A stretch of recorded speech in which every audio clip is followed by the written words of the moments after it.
half of Tuesday, causing some issues.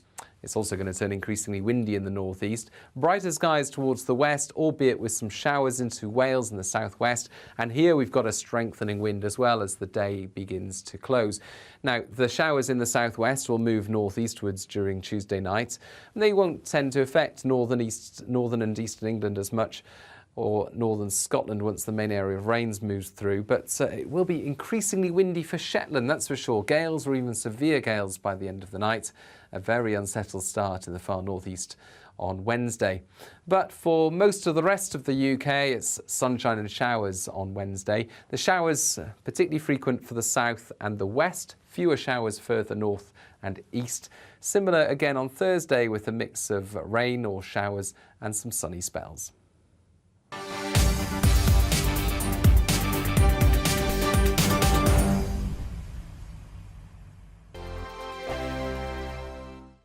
We are GB News, and we'd like to say thank you to each and every one of you for bringing us your conversations, for helping our great nation find its voice. We are here for you on radio, television, and online, across England, Scotland, Wales, and Northern Ireland. It's not the BBC, you actually get your facts right. We are proud to be GB News, the People's Channel, Britain's news channel. Every Friday and Sunday night from 9, it's Mark Dolan Tonight. We're on the same page again. There's something weird happening. Let Ian finish. Don't be such a cranky. That mini budget was the tip of the iceberg. And on Saturday, my show just got bigger. From 8, it's Mark Dolan's Saturday Night In. You can't govern a country if you can't speak. Stop talking. My God, we reached the end. I've never been early in my life. Only on GB News, the People's Channel. Monday to Thursday on GB News, it's Bev Turner Today from 10 a.m. There's never been a more interesting but also critical time in British politics, and I can't wait to bring you the biggest stories of the day with the best factual accuracy and also a few of my own opinions thrown in. We'll engage in passionate but always polite debate with your thoughts and opinions at the centre of it all. Monday to Thursday, 10 till 12 on TV, on radio and online. Hi there, it's Stephen and Anne. At breakfast from 6 a.m, you'll always be caught up with everything you need to know, the latest headlines, opinions and debates. We'll bring you the good news and the bad, but most of all, we're here for you. Remember, send in your views and let us know what you would like us to talk about. That's because we're your news channel. And every morning at 6 a.m, it's breakfast on GB News.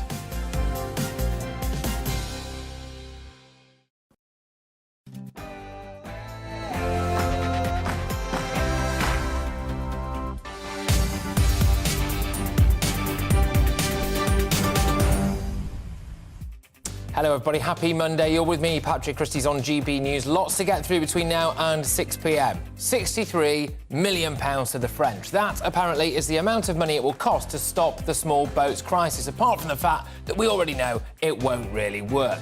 It will mean 40% more patrols, better technology in the Channel, British Border Force in France, monitoring stations as well, but more than 40,000 people have already crossed in small boats so far this year, including 1,800 this weekend alone. And I know the big issue for many of you, the massive issue for many of you, is where a lot of these people are. Are many of them now on the run? How many of them have just slipped away into Britain undetected? Massive security concerns there. I'm going to get stuck right into that. Will this new deal with France actually work? We'll be hearing from the Home Secretary, the Labour leader, as well as a host of guests who have strong opinions on this very issue. And most importantly, you as well. GB Views at gbnews.uk. Plus, your wallet getting lighter? Mine certainly is. As we stare down the barrel of higher taxes and cuts to public spending, I'm wondering if Liz Truss's Go for Growth budget looks that bad now. Would you rather see cuts to public services or pay more tax? It looks like you'll be doing both anyway, so it doesn't really matter, but I just want to know how you feel. And the NHS, right, their country's most senior A&E doctor says that the NHS is essentially a death trap for elderly people, and It's like a ghost town at the weekend. When you consider the amount of money that we're throwing at this service, shouldn't we expect better? Shouldn't old people expect better care? And shouldn't it be a proper 7-day service? That email address is gbviews@gbnews.uk. 3 big ones for you today, ladies and gentlemen. Money to the French to stop the migrant boats. How do you feel about higher taxes? And should we demand a better NHS, especially for the elderly and at weekends? Email me, gbviews@gbnews.uk. Before we do the absolute lot of it, here's your latest headlines.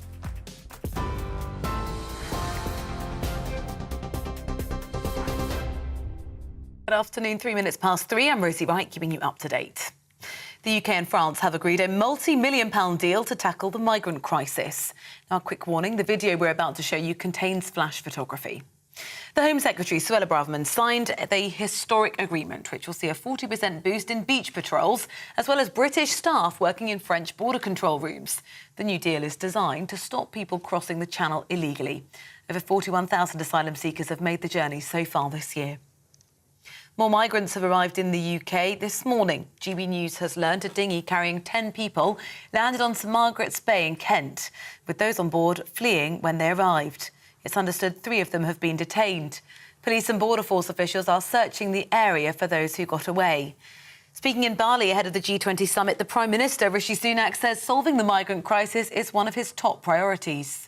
I'm confident that we can get the numbers down, but I also want to be honest with people that it isn't a single thing that will magically solve this. We can't do it overnight, but people should be absolutely reassured that this is a top priority for me. I'm gripping it, and as I've said, in the time that I've been Prime Minister, you're already starting to see some progress with this deal with the French, but that's just a start. There's lots more that we need to do. The Prime Minister will also urge world leaders to work together to fix global economic instability when he addresses the conference. Rishi Sunak was greeted by Indonesian dancers as he arrived in Bali for the G20. Ahead of the visit, he said Thursday's autumn budget would put the UK's public finances on a sustainable trajectory. That's after the Chancellor warned that everyone will need to pay a bit more tax to balance the books. The Labour leader, Sir Keir Starmer, says the government needs to grow the economy.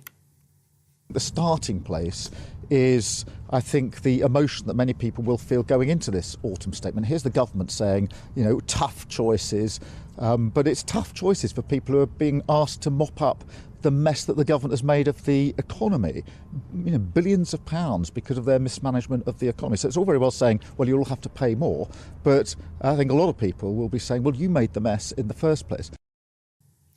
Russia's war in Ukraine will dominate talks at the G20. President Volodymyr Zelensky has visited the newly recaptured city of Kherson. He addressed his troops just days after Russian soldiers were forced to withdraw from the area after months of occupation. President Zelensky, who's accused Moscow of committing more than 400 war crimes in the region, also thanked NATO and other allies for their support. Speaking in Bali, the US President Joe Biden says reclaiming the city was a significant victory for Ukraine. I think you're going to see things slow down a bit because of the winter months and the inability to move as easily around the country.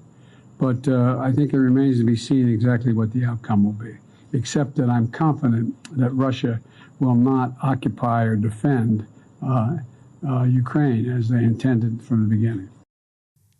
The family of a British-Egyptian writer who's being held in a prison northwest of Cairo say they have proof of life. Alaa Abdel Fattah has been on a hunger strike for more than 220 days, protesting against his detention. He stopped drinking water on November the 6th.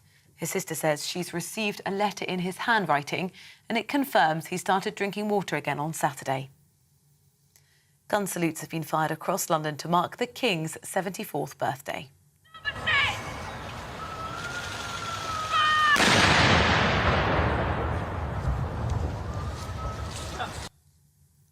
Buckingham Palace also released a new image of the King for the occasion. He was posing by an oak tree as he replaces his father as the Ranger of the Great Windsor Park. The position dates back more than 4 centuries. He'll offer guidance in the day-to-day running of one of the country's oldest estates. You're up to date on GB News. I'll bring you more as it happens. Now, back to Patrick.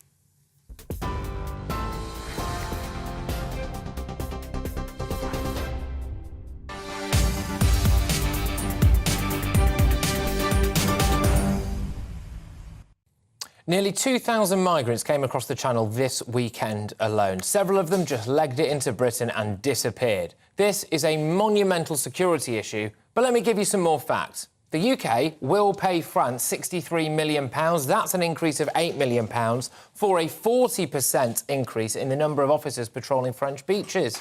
UK officers will be embedded with French control room staff to share live intelligence and direct the deployment of vessels, drones and police. Some people concerned this will just speed up the process of them actually getting to the UK. The government is coming under increasing pressure to reduce journeys across the Channel. They've risen to record levels. Again, it seems like every single week I'm sitting here going record level, record level. Anyway, more than 40,000 people have crossed in small boats so far this year, including 1,800 at the weekend. That's according to official stats. Well, earlier, Home Secretary Suella Braverman said the deal represented wins for France and the UK, but that it wasn't a silver bullet, i.e.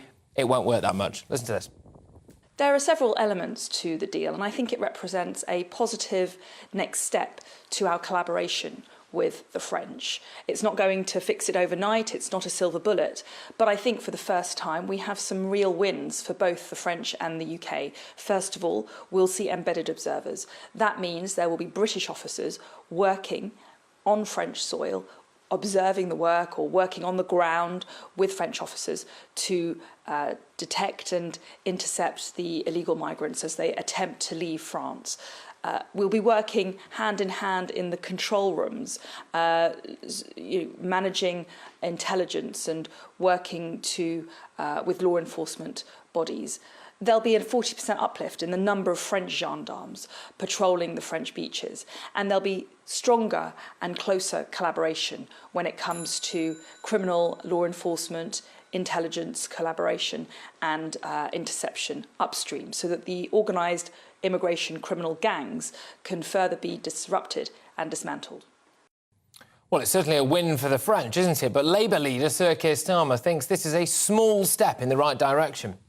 Look, I think most people will look at this and say, look, there's more taxpayers' cash now being spent on a problem of the government's making. This has been going on a very, very long time, and the Home Secretary has said that the asylum system is broken. She's right about that. They broke it. So, yes, this is a step in the right direction, but there's so much more that needs to be done. We need the National Crime Agency working upstream to tackle the people smuggling in the first place, and we desperately need much better processing of applications here. I think most people watching this have been pretty shocked to learn that of all the people that arrived by small boats in 2021, only 4% have been processed by this government. So a small step in the right direction, but a much bigger challenge that the government still isn't gripping. That's Keir Starmer. So we've heard from the Home Secretary there and the Labour leader, but this is where I'm at, and I want to hear from you on this. Loads of you already getting in touch. gbviews@gbnews.uk, including Barbara, who just says, is anyone actually buying this? Well, no, I am not, Barbara, but any reduction in channel crossings is a good thing. But I'm now concerned more than ever about public safety. We're seeing migrants absconding, not just when they land here, but from hotels as well, including children going missing, by the way. Some of them just legging it off into Britain. We don't know who they are or what their intentions are. We've got Albanians marching through Westminster around Remembrance Day, demanding more rights, putting an Albanian flag around Churchill's statue. Detention centres are full, hotels are full. I think we're sitting on a powder keg. But this weekend, Immigration Minister Robert Jenrick said that Hotel Britain must end. It's a bit like Hotel California, isn't it? You can check in, but you'll never leave. Anyway, referring to the accommodation the government is having to put up to house these migrants coming across the Channel, at your expense, by the way, at your expense, on a day that we're going to be discussing about massive tax hikes and cuts to public services. GB News' Home and Security editor Mark White is currently outside a Holiday Inn in Maidenhead, which is being used to house those migrants. Mark, I know that one very, very well. My parents used to stay in that Holiday Inn there when they used to come down and visit me. And, yes, that's now no longer the case, of course. What's the latest where you are then, Mark? Well, this just gives you a real indication, I think, Patrick, of the community impact of the small boats crisis on Maidenhead and towns and cities right across the country. Hundreds of hotels have been requisitioned by the Home Office for use to house asylum seekers. And people here, one or two people say that actually they don't mind the asylum seekers being here. Many more have told us they very much mind. In fact, there was one gentleman, Barry Gary Thomas, who we saw remonstrating with one of the security guards here, came across and spoke to us. Didn't want to appear on camera because he said he wouldn't be able to stop himself swearing, but he has been in heated discussions and arguments with the contractors who've taken over this hotel on behalf of the Home Office, the security people, the asylum seekers themselves who are staying here. He told us that people here are literally very, very fearful at night when there are hundreds of migrants out and about in the street because, of course, they're not confined to the hotel, they're allowed to wander freely. And he tells us of incidents in which large groups of migrants, 15 or 20, will descend on shops in the area and just help themselves to some of the goods in those shops, and there's nothing really that the shopkeepers can do about it. So some real local level concerns about what this small boat crisis is doing as far as local residents are concerned. Businesses as well. I spoke to a local taxi driver called Douglas Watts, who told me that it's actually been really bad for his business. Just tell us, you've noticed the way it's been impacting your businesses. It's massive impact. I have many customers coming from Scotland and Ireland. They can't use the hotel. So yeah, it's a massive. They don't come down, travel so much no more because they have to go to a hotel in either Windsor, which is more expensive, or go to the Crown Plaza in Marlow, which is out the way. And you've not been told how long this hotel could be out of use for the wider public? No, we've not been told. I've asked questions to our councillors. I've asked Theresa May, and no one comes back with any questions, or answers, should I say. People are absolutely right, Mark, to raise these security concerns. When that hotel was first requisitioned by the Home Office, I decided to go and check it out. I managed to walk in there completely unopposed. Obviously, if I'd have had ill intentions, then that could have been a bad thing. But the implication as well is that potentially people can just walk out of it. And let's tie that in now to something that we've seen over the weekend with some migrants who crossed the Channel and landed at St Margaret's Beach, now supposedly on the run.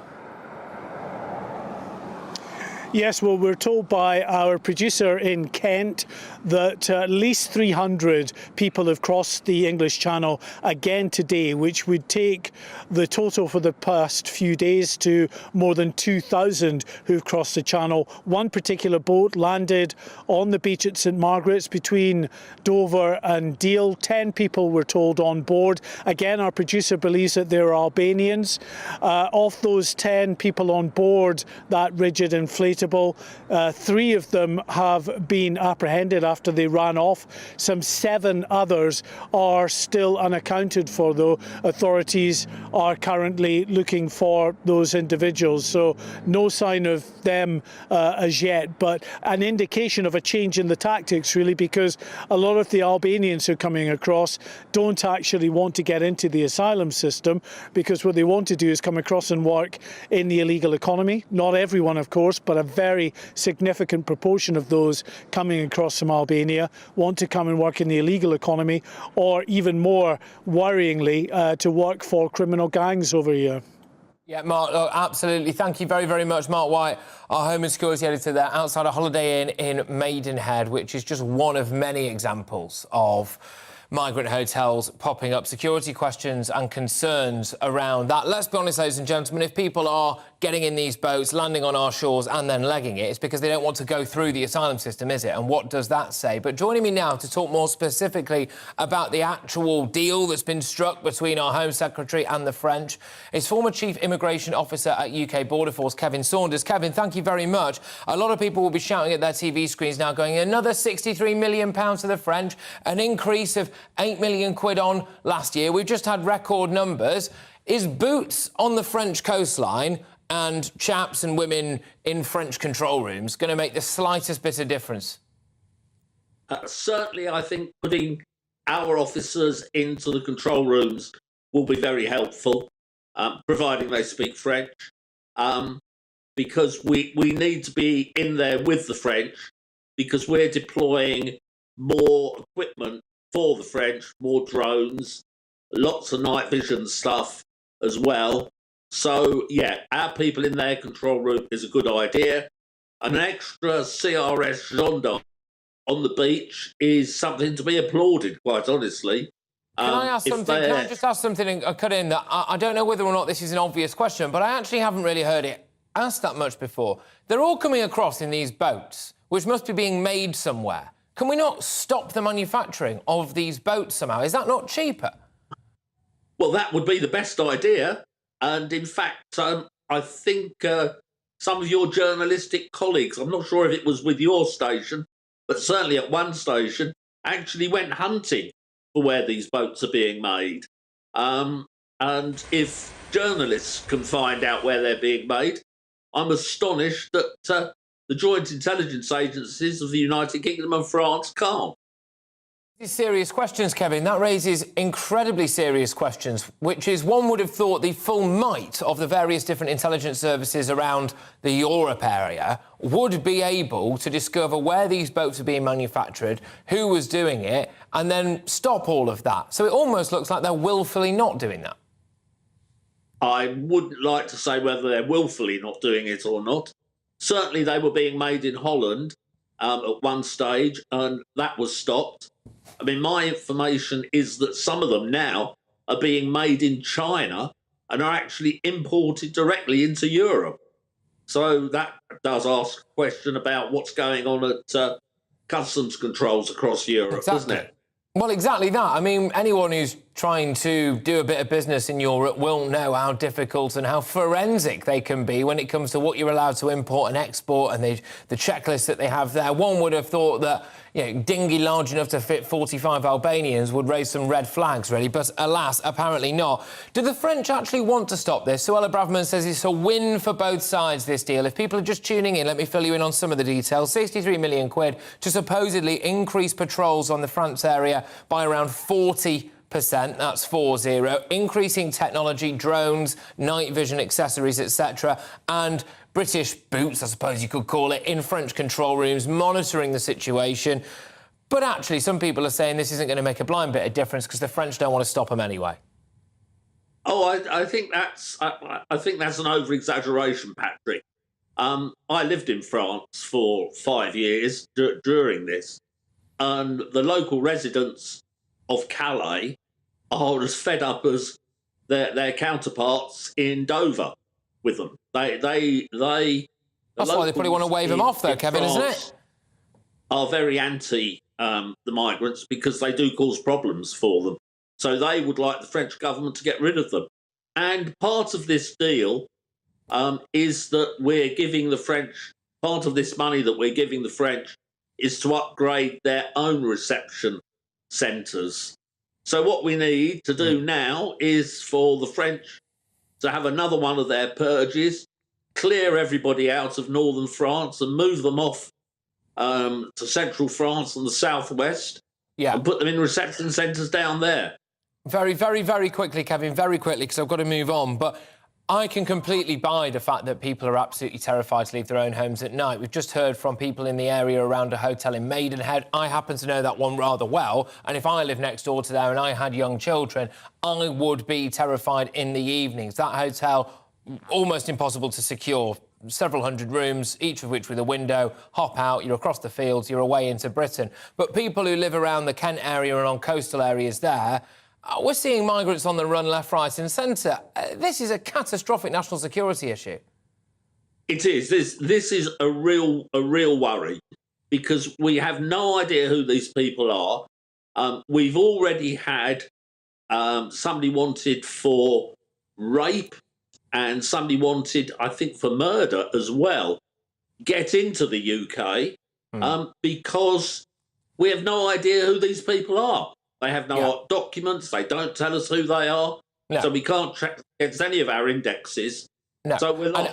And if they're legging it as well, Kevin, let's be honest, it's because they don't want to be found, and that implies various things. Kevin, I'm going to have to let you get going. Thank you very much. Kevin Saunders, former Chief Immigration Officer at UK Border Force. Moving on now, but sticking with the same theme, actually. The Prime Minister says that solving this migrant crisis in the UK is one of his top priorities, as well as dealing, of course, with the economic problems that Britain faces. Rishi Sunak is in Indonesia, meeting leaders from the world's major economies at the G20 summit in Bali. Quite a few people saying, hang on a minute, shouldn't it be back here solving our issues? But it sounds, Darren McCaffrey, our political editor who is in Bali, it sounds as though domestic issues are still on the forefront of his mind. Talk me through it. Yeah, they are largely to a degree, but it's worth pointing out, isn't it, that the issue of migration is a global issue and will only probably be solved with cooperation of other countries, hence why the UK in many ways has actually tilted towards this deal with France. Patrick, I think you're right in saying the Prime Minister talked about how he's devoting an awful lot of time to this issue. On the plane on the way over, actually, he told us journalists who were travelling with him that he is spending essentially as much time on this as almost any other issue. It is an issue he's determined to get to grips with. He's clearly pretty pleased that he's managed to get a deal done with the French in quite quick order, though it must be said Liz Truss actually was working on this before Rishi Sunak took over in Number 10. Now the key issue though is about those numbers. He said he is confident in getting the numbers down, though he cannot guarantee, and he can't even suggest what the numbers would be if this was to be a success and at what stage it might be viewed as a success.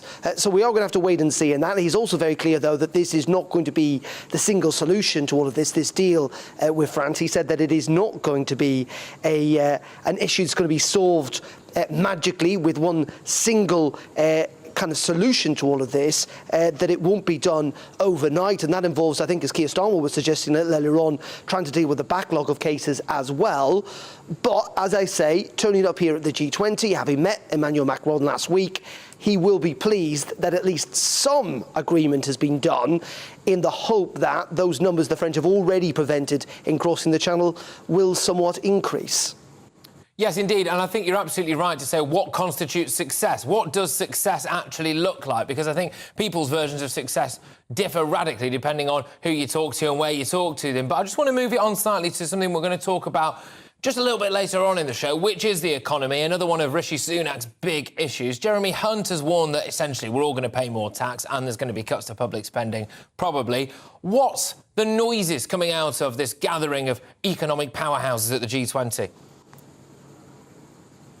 Yeah, really fascinating. So first of all, on the domestic stuff, effectively Rishi Sunak stating that yes, there are going to be some difficult decisions made on Thursday.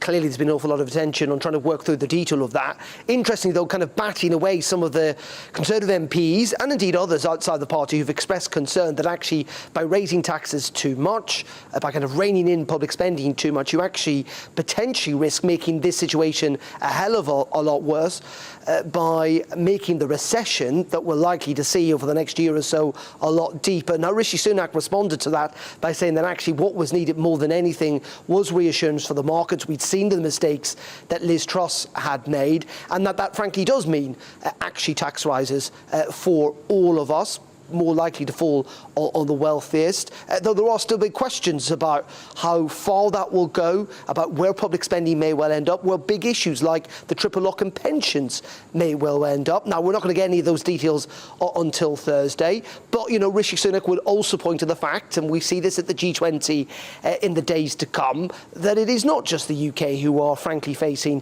economic troubles. We know that inflation is pretty high across most of the Western world. We know the German economy, for example, has been pretty sluggish in its growth as well. But be in no doubt that aside from all these big talks here at the G20 about those big global challenges and the headwinds that they talk about and the issues around food security and energy security too, based on the war in Ukraine, what is decided on Thursday, what is announced on Thursday, will define Rishi Sunak's premiership, at least up until the next general election. It'll be a key moment and one that he knows he has to get right.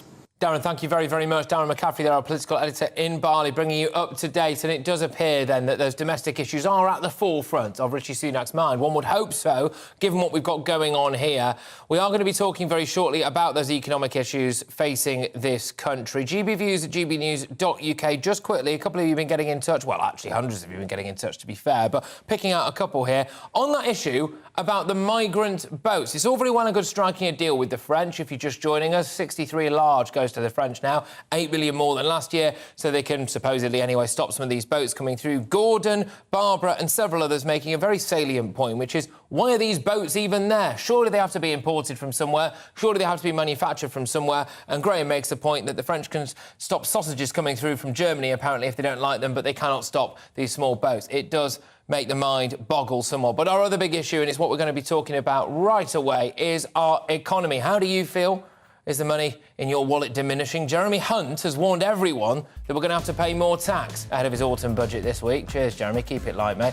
The Chancellor is widely expected to unveil a £25 billion package of tax rises, coupled with a 35 billion quid's worth of cuts to public spending. It's rather a lot, if you ask me. I've been out and about speaking to people. We'll hear from them shortly. We'll be breaking it all down for you. Spoiler alert, it's probably not going to be good news. I'll see you after the break.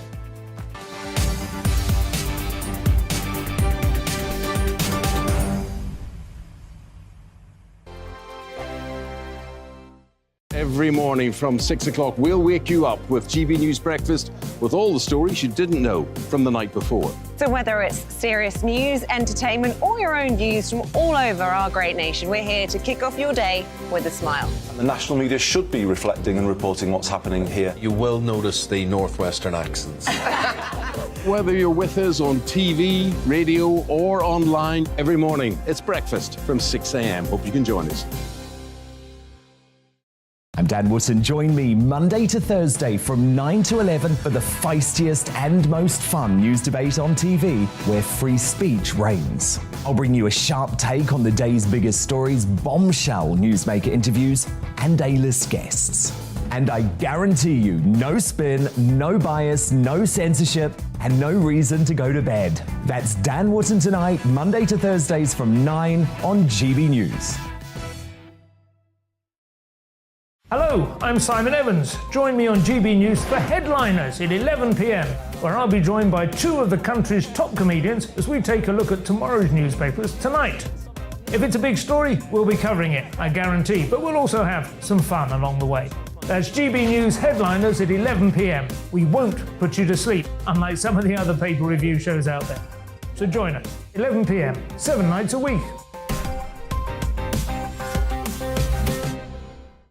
Hello there, it's Eamon Holmes here from Breakfast on GB News. We're not just on your television and your screens, you know. We're on DAB plus digital radio, so you can listen to your favourite shows on the move. If you've not yet listened to GB News Radio, it's very simple. We're on your radio player and TuneIn apps, on your smart speaker, phone or tablet, or online at gbnews.uk. Take us with you wherever you go. GB News Radio. You never have to miss a moment of the People's Channel. Join me, Arlene Foster, for the briefing on GB News. Every Friday at 3 p.m, I'll give you all the latest political news and analysis, and we'll have robust live debate. To make sure that you're caught up on all of the biggest issues of the day, we'll bring on experts in their field. I'll ask the questions that you'd like to ask. We're not afraid to tackle discussions from all perspectives, including yours. Don't forget, the briefing with me, Arlene Foster, every Friday at 3 p.m. on GB News. Hello, I'm Alastair Stewart, and I'd invite you to join me at noon on Saturdays and Sundays for Alastair Stewart and Friends. I've been in this business for over 40 years. Now, here at GB News, I've never been happier. I get to choose the big stories that really interest me. We hear what you have to say, and you hear what I have to say. I really hope you can join me, noon on Saturdays and Sundays.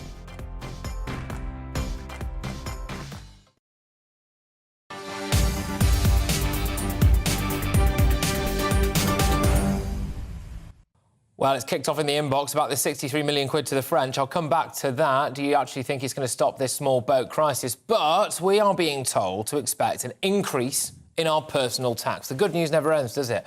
Anyway, that's, of course, according to Jeremy Hunt. Rishi Sunak has insisted that the budget's difficult decisions will have fairness and compassion at their heart after the Chancellor warned everyone will be paying more tax. But will Jeremy Hunt's financial package fix the UK's economy? Let's talk to GB News' political correspondent, Tom Harwood, right now. Tom, some would say Kwasi Kwarteng had a rather large financial package. It was, look, let's go for growth. Jeremy Hunt's package a lot smaller.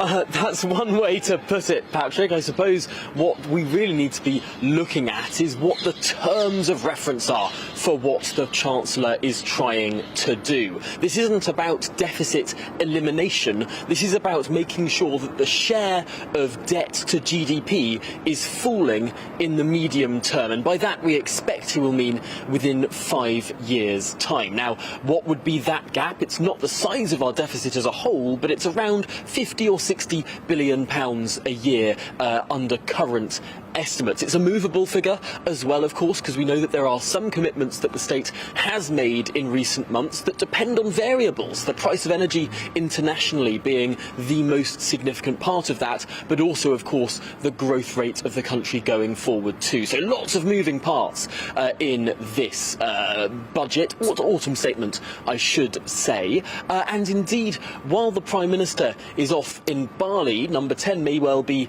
empty for the moment, but number 11 is working away, finalising these plans, which of course are being overseen by the Office for Budget Responsibility. Alongside the autumn statement, the OBR will release a companion document analysing all of the policies and changes within the autumn statement, and crucially showing their new expectations for the tax burden too. Yeah, Tom, can I just ask you a question? Because we hear a lot, don't we, about the people towards the lower end of the economic spectrum needing a helping hand through the tough times. We hear a lot about people right at the top, especially, big corporations paying windfall taxes. But the fact is that there are a lot of people in this country right in the middle of that. That's quite a wide bracket, but people right in the middle of that, worked hard all their lives, paid their taxes, maybe done the right thing and put a bit away and saved and been responsible with their money, who might now find themselves being clobbered. And people are saying that's not really fair.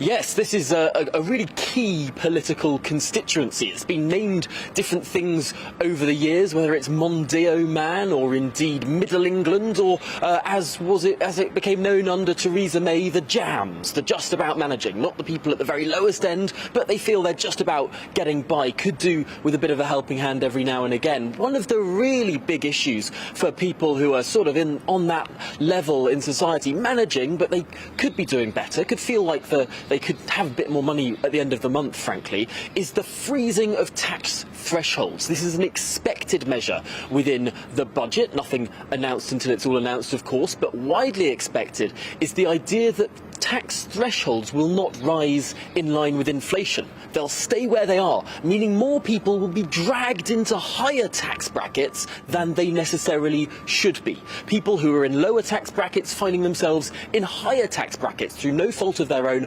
other than inflation. That will be something that many people will feel hit them in their pockets. But of course, other measures are expected as well, and I think it's fair to say we are expecting more spending cuts as a proportion than tax rises. But of course, both make up this package of what some people are expecting to be called austerity 2.0. Yeah, this is the problem, isn't it? Tom, thank you very much. Tom Harwood there, political correspondent just outside the steps of Downing Street. Downing Street empty. Number 11, an absolute hotbed of tax misery. Anyway, coming up, NHS hospitals have been described as being like the Mary Celeste over weekends. It's not a 7-day service, is it? We live in a first world country, but if you get ill on the weekends, well, you're more likely to die, aren't you? Is it time we provided a 7-day service? And find out why one absolute top A&E medic is saying he hopes his parents never end up in the NHS. Is it a bad place to go if you're elderly? But first, it's your headlines with Rosie Wright.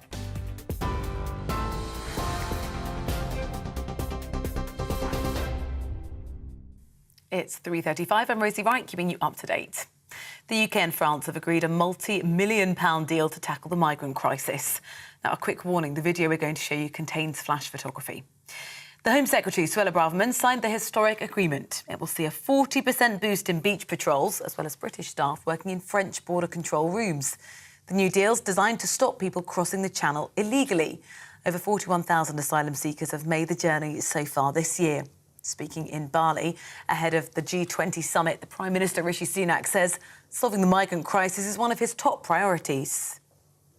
I'm confident that we can get the numbers down, but I also want to be honest with people that it isn't a single thing that will magically solve this. We can't do it overnight, but people should be absolutely reassured that this is a top priority for me. I'm gripping it. And as I've said, in the time that I've been Prime Minister, you're already starting to see some progress with this deal with the French. But that's just a start. There's lots more that we need to do.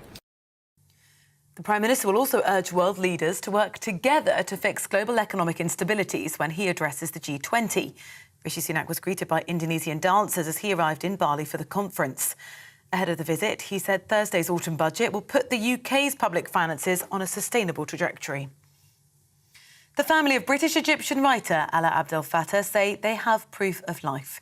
The activist, who's being held in a prison northwest of Cairo, has been on hunger strike for more than 220 days. He stopped drinking water on November the 6th. His sister says she received a letter in his handwriting and it confirms he started drinking water again on Saturday. Gun salutes have been fired across London to mark the King's 74th birthday.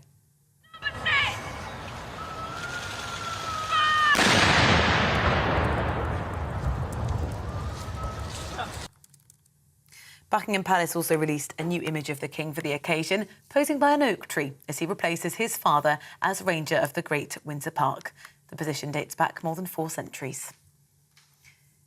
TV, online, DAB+ radio, this is GB News. Patrick will be back shortly.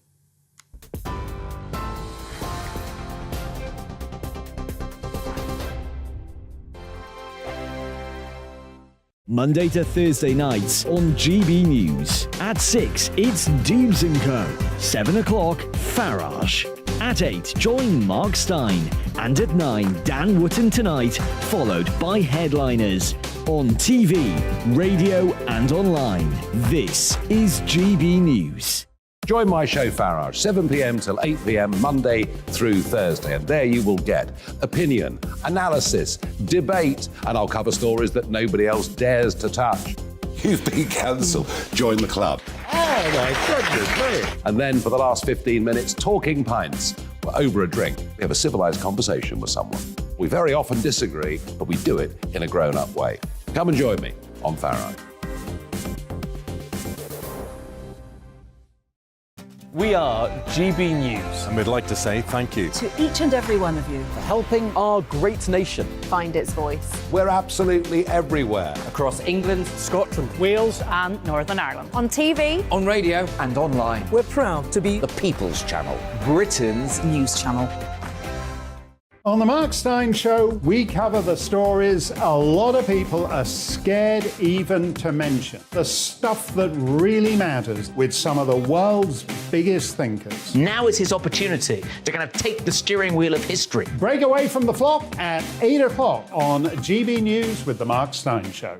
Hello, I'm Michelle Dewberry and you can join me every weekday 6 till 7 on Dubes & Kerr. Me and my panel will get stuck right into the day's events and I can tell you, in fact, I can warn you, expect some robust debates, some strong opinions and perspectives from both sides of the fence. It's about you at home as well. I love to read out all of your comments, or at least as many as I can. So join me, Michelle Dewberry, Monday to Friday, 6 till 7 on Dubes & Kerr.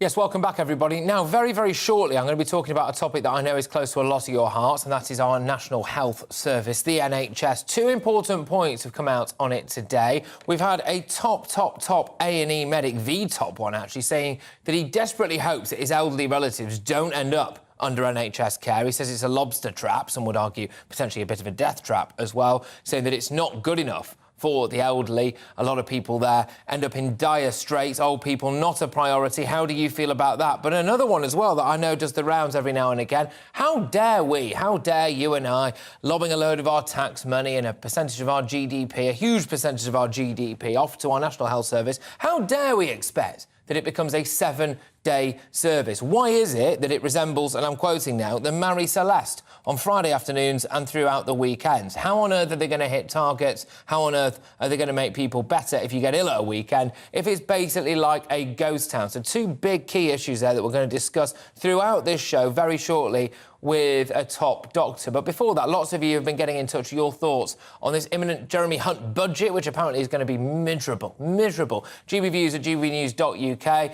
And Ian says, the Tories stood on a platform of lower taxes and reform public services, yet it seems the budget is about to give us massive tax hikes and reduction in public services. Yeah, you're right. They also said they were going to reduce immigration and get to grips with what's been going on in the Channel. By the way, lots of you also getting in touch with that as we strike a £63 million deal with the French.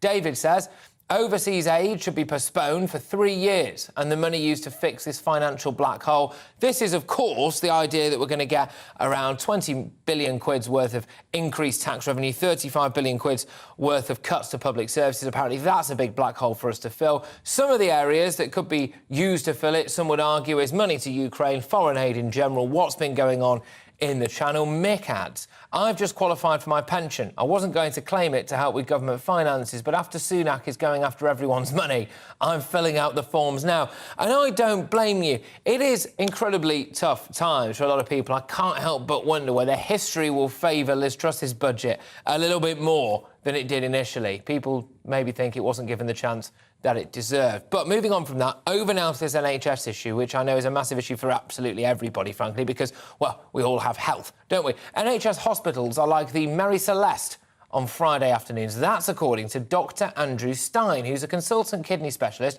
He runs a guide for patients on how the NHS works, or in this case, doesn't. Dr. Stein says underuse of facilities at weekends was hampering efforts to tackle the waiting list. He says the NHS, quotes, will not function or hit any target until it operates a 7-day service. Meanwhile, and get this, the most senior A&E medic has compared hospitals to lobster traps. Dr. Adrian Boyle spoke up about his desperation to keep his own elderly parents out of hospital. That's a damning indictment, isn't it? Due to fears that they won't be able to leave. There's bed blocking there. There's also the fear that potentially our NHS is rather good at saving you if you're in a complete and utter life and death situation, not so good at looking after you once you've got out of the intensive care ward. Here to talk to me about this right now is NHS GP Dr. David Lloyd. Thank you very, very much. Dr. David, two big issues to get stuck into there. Firstly, why is our NHS not a proper 7-day service? You know, being ill doesn't discriminate depending on what day of the week it is. Well, I think that's an invidious thing to suggest. It is a 7-day service. I'm afraid I'm very elderly now, and I had to go in as an emergency this year to the NHS on a Sunday morning. I had absolutely superb treatment. There is no doubt at all that the NHS is still working 7 days a week.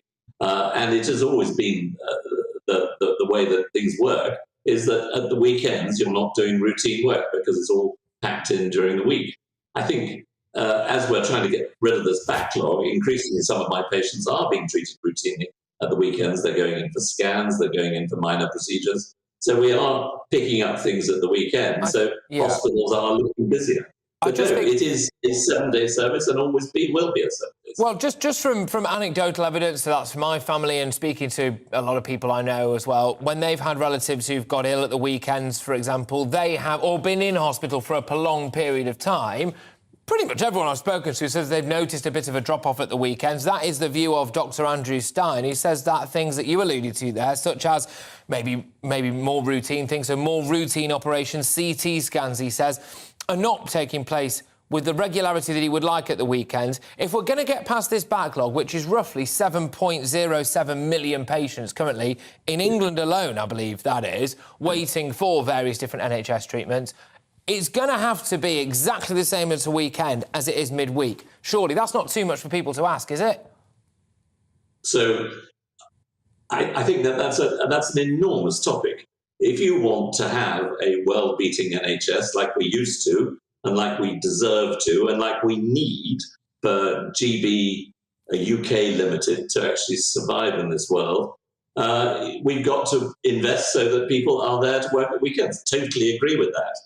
We really do need to have a functioning NHS so that we can compete on the world stage. If we privatise the NHS, as some people on the right would like us to do, we'll end up spending many percentages more of our GNP than we do now. We will end up like the United States, where they spend 20% of their gross national product on health for a worse service. We cannot privatise the NHS. We need a proper nationally funded health service so that the industry and the companies in GB UK can remain competitive on the world market. I suppose, I mean, the thing is, for a lot of people who maybe, you know, aren't massively across it, I mean, I've got to be honest with you, I'm not 100% completely up to speed on exactly the pros and cons of a privatised service versus the one that we've got now, which is exactly why I get people like you on. But the last thing we need is a privatised health service, which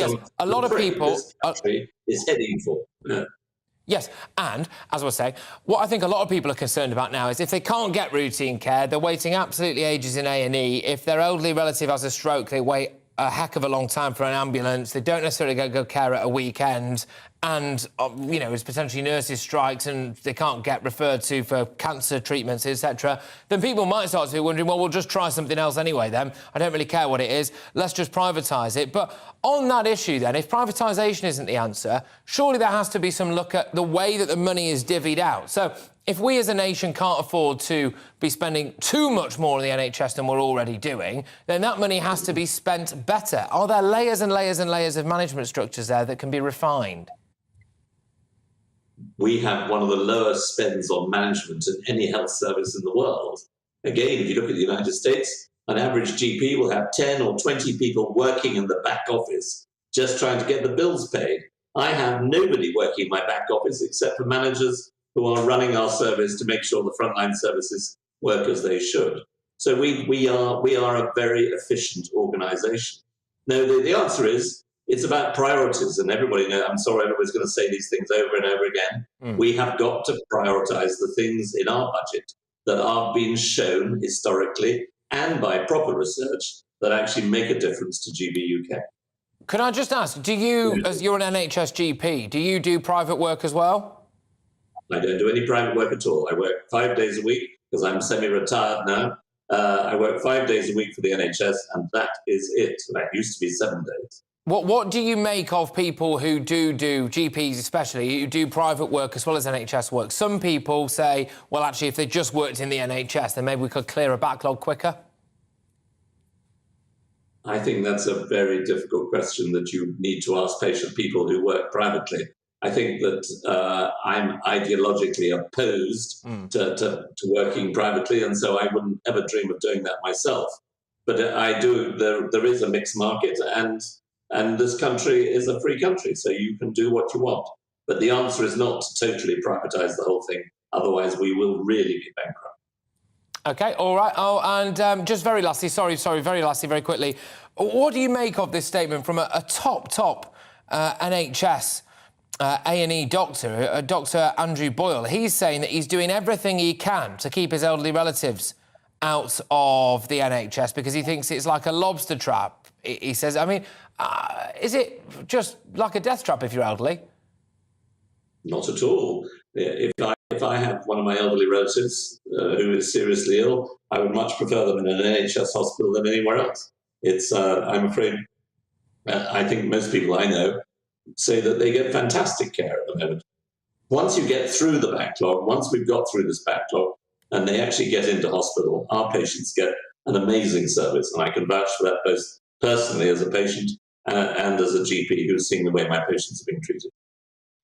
OK, all right, Dr David Lloyd, look, thank you very much. This is an issue that we're going to be talking about a lot throughout the show. Get those views coming in, gbviews@gbnews.uk is that email address. The two main topics when it comes to the NHS are, do you feel like elderly get good enough care? A top A&E doctor said just this morning that he's do everything he can to keep his elderly relatives out of there. He says the hospital beds are being occupied by patients who are fit to be discharged, which leads to delays, and he says that kills hundreds of people every single week. Also, it's the old 7-day service, isn't it? We heard from Dr David Lloyd there. He said he's pretty comfortable that there is a good enough service for 7 days a week. However, if we're going to get through this backlog, roughly around 7 million people in England alone waiting for NHS care, surely it has to be a 7-day service, especially when you look at the amount of money that we're spending on the NHS, potential nurses' pay rises, etc.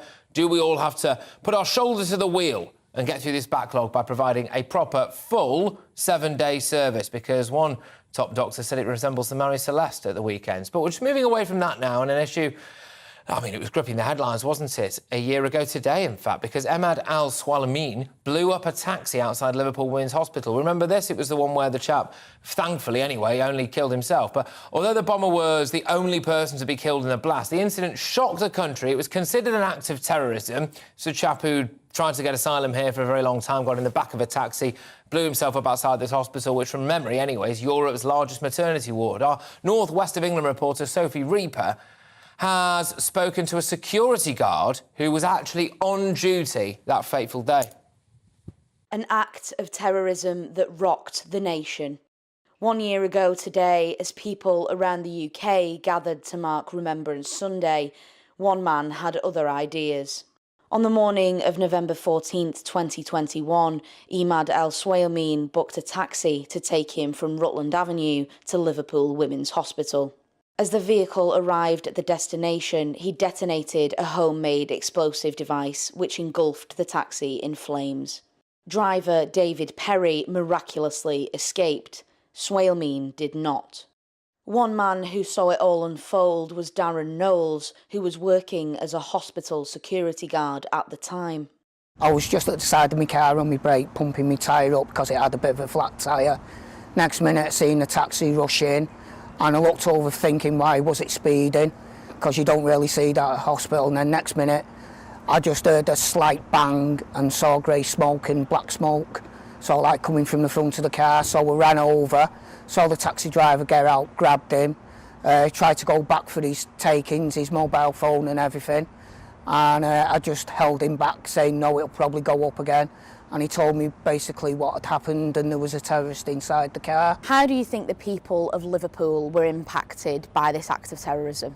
All of us just couldn't believe what happened, especially with it being a children's hospital where babies are born and young families and everything. We're just horrific, traumatised. It's a memory that I'm never ever going to lose. It's just something I've got to learn to cope with.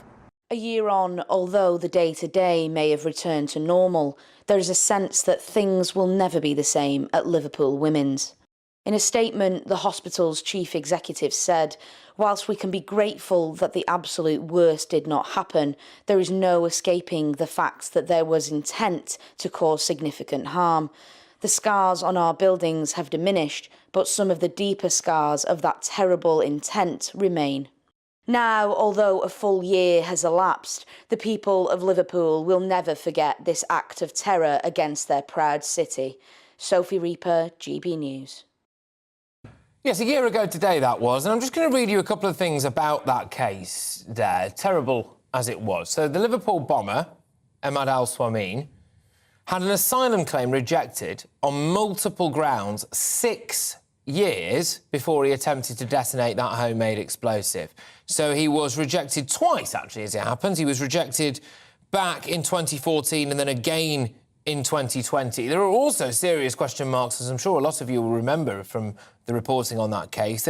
He tried to convert to Christianity, he did convert to Christianity, and many people then saw that as a way to say, well, I would get persecuted in my own country because I'm a Christian. And indeed, a bishop who did confirm him came under a lot of heat as a result of this, and it potentially exposed what many people were wondering was a backdoor through our asylum system, which is if you convert to Christianity over here and you come from a country where Christians, quotes unquote, will be persecuted, then of course we can't possibly send you back there. But the overarching thing for me on all of this, which is that thankfully none of the women and newborn babies inside that hospital were harmed. The taxi driver, a heroic taxi driver in that situation, obviously had minor injuries, didn't die, which I think is a miracle, as anyone can see from looking at that CCTV footage. But why the flipping heck was this bloke here? What on earth is wrong?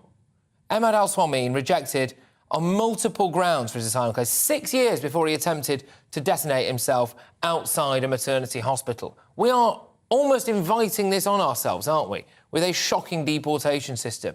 And it goes without saying that if you already don't know who some of these people are, and then on top of that, when you do find out, you reject them, and they're not of sound mind, as this chap isn't, this kind of stuff keeps on happening. Yet again, it's our lack of deportations causing... Well, this could have been utterly catastrophic, couldn't it? Anyway, GBViews at gbnews.uk. I'm just going to move on from that now, because His Majesty King Charles III turned 74 today. Happy birthday. His first birthday since becoming monarch. Earlier this afternoon, the Band of the Household Cavalry performed Happy Birthday during the changing of the guard ceremony at Buckingham Palace. There were gun salutes. They were also fired across the capital in honour of His Majesty, with the King's Troop Royal Horse Artillery firing 41 volleys from midday at London's Green Park. It's not known yet whether the King will follow royal tradition and celebrate a separate official birthday this summer. So you get 2 birthdays when you're a royal, don't you? Anyway, the Queen's actual birthday was 21st of April, but her official celebrations fell in June. I wonder why. Presumably, someone will know this, someone shouting at their TV knowing this. But joining me now is the royal commentator Richard Fitzwilliams. Richard, thank you very much. I'm sure you will join us all in wishing our dear King a very, very happy birthday, the first as monarch. The burning question for me is, why do kings and queens have 2 birthdays?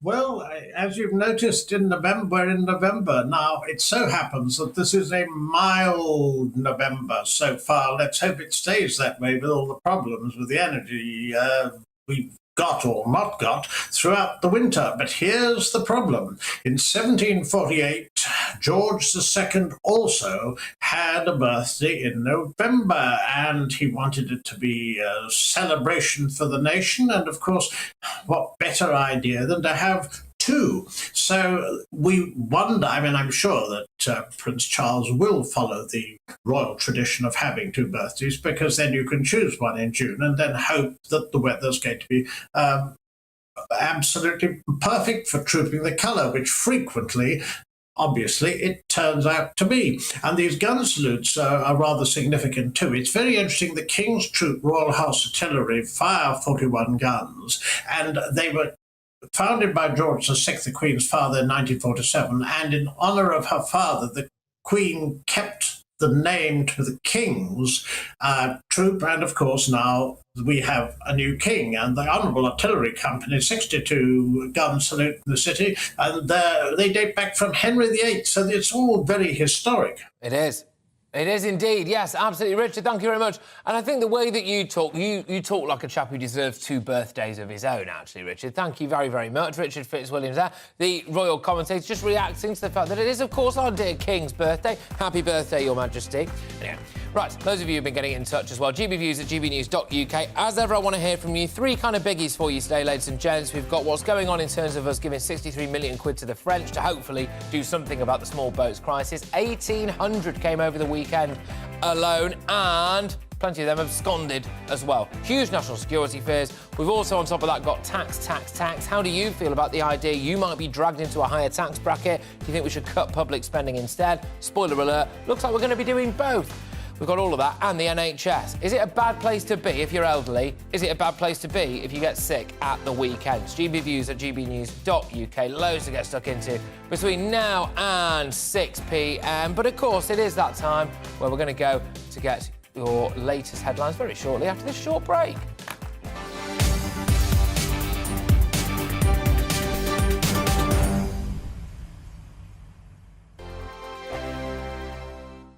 I'm Mark White. As GB News Home and Security Editor, I cover those key issues that are so important to you. Our authorities, our communities doing all they can to combat violent crime. With the public services under unbearable strain, why are we still failing to control our borders? Defence, the first priority of any government, has been continually hollowed out. Can we trust our politicians to protect the armed forces? Join me, Mark White, on GB News.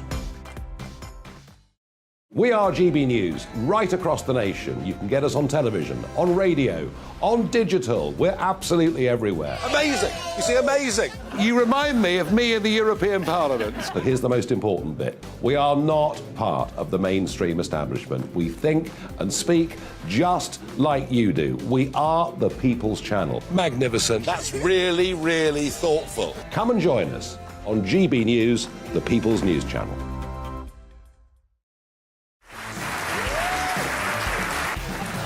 My name is Andrew Doyle. Join me every Sunday evening at 7 p.m. for Free Speech Nation. This is a show where we address current affairs and news stories of the week with the help of 2 wonderful comedian panellists. I brought in comics because I want to give it a lighter edge, and also they work for less. See you there.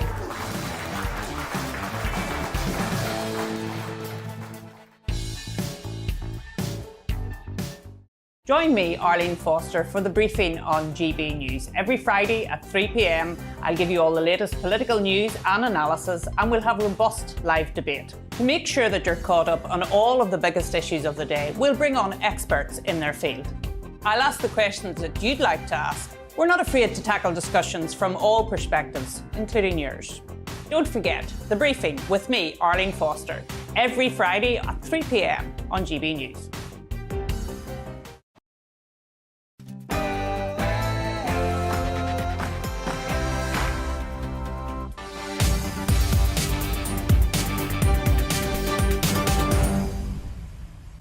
Welcome back, wonderful people. It's Patrick Christys here on GB News. It's just gone 4 p.m. I'm with you all the way through until 6. And as ever, there's loads to get stuck into because a big deal between Britain and France to deter migrant boat crossings, easy for me to say, has been reached. But what do you make of it? 63 million quid to the French. That apparently is the amount of money it's going to cost to stop the small boats crisis, apart from the fact that we already really know it won't work. It will mean 40% more patrols, better technology in the channel. Suella Braverman has all but admitted that basically if Britain hands over more money to the French, it won't do too much because she's saying that actually it's not a silver bullet. Bear in mind that more than 40,000 people have crossed in small boats so far this year, 1,800 this weekend alone, reports of many of them absconding. My main concern now is not just about where do we put them all and how much is it costing us. It's the actual national security risk. And if the tactics of these people coming over here is increasingly to try to get yourself to the shore and then leg it, well, that tells you everything you need to know about some of the people coming across. Plus, we are expected... Oh, gosh, we're being warned about massive tax rises, massive cuts to public spending. It's austerity 2.0. Do you remember when we had someone who wanted to go for growth, but we were told we couldn't because it spooked the markets? Anyway, that's the message coming from number 11, ahead of the Chancellor's autumn statement later this week. The measures are seen as crucial for the UK to avoid financial Armageddon, even if that means that you personally will face financial Armageddon, should the taxpayer have to keep paying to save the economy. And an issue very, very close to my heart, and indeed everybody else's, quite literally, in fact, the NHS. A leading consultant says the UK's hospitals are like the Mary Celeste over the weekend.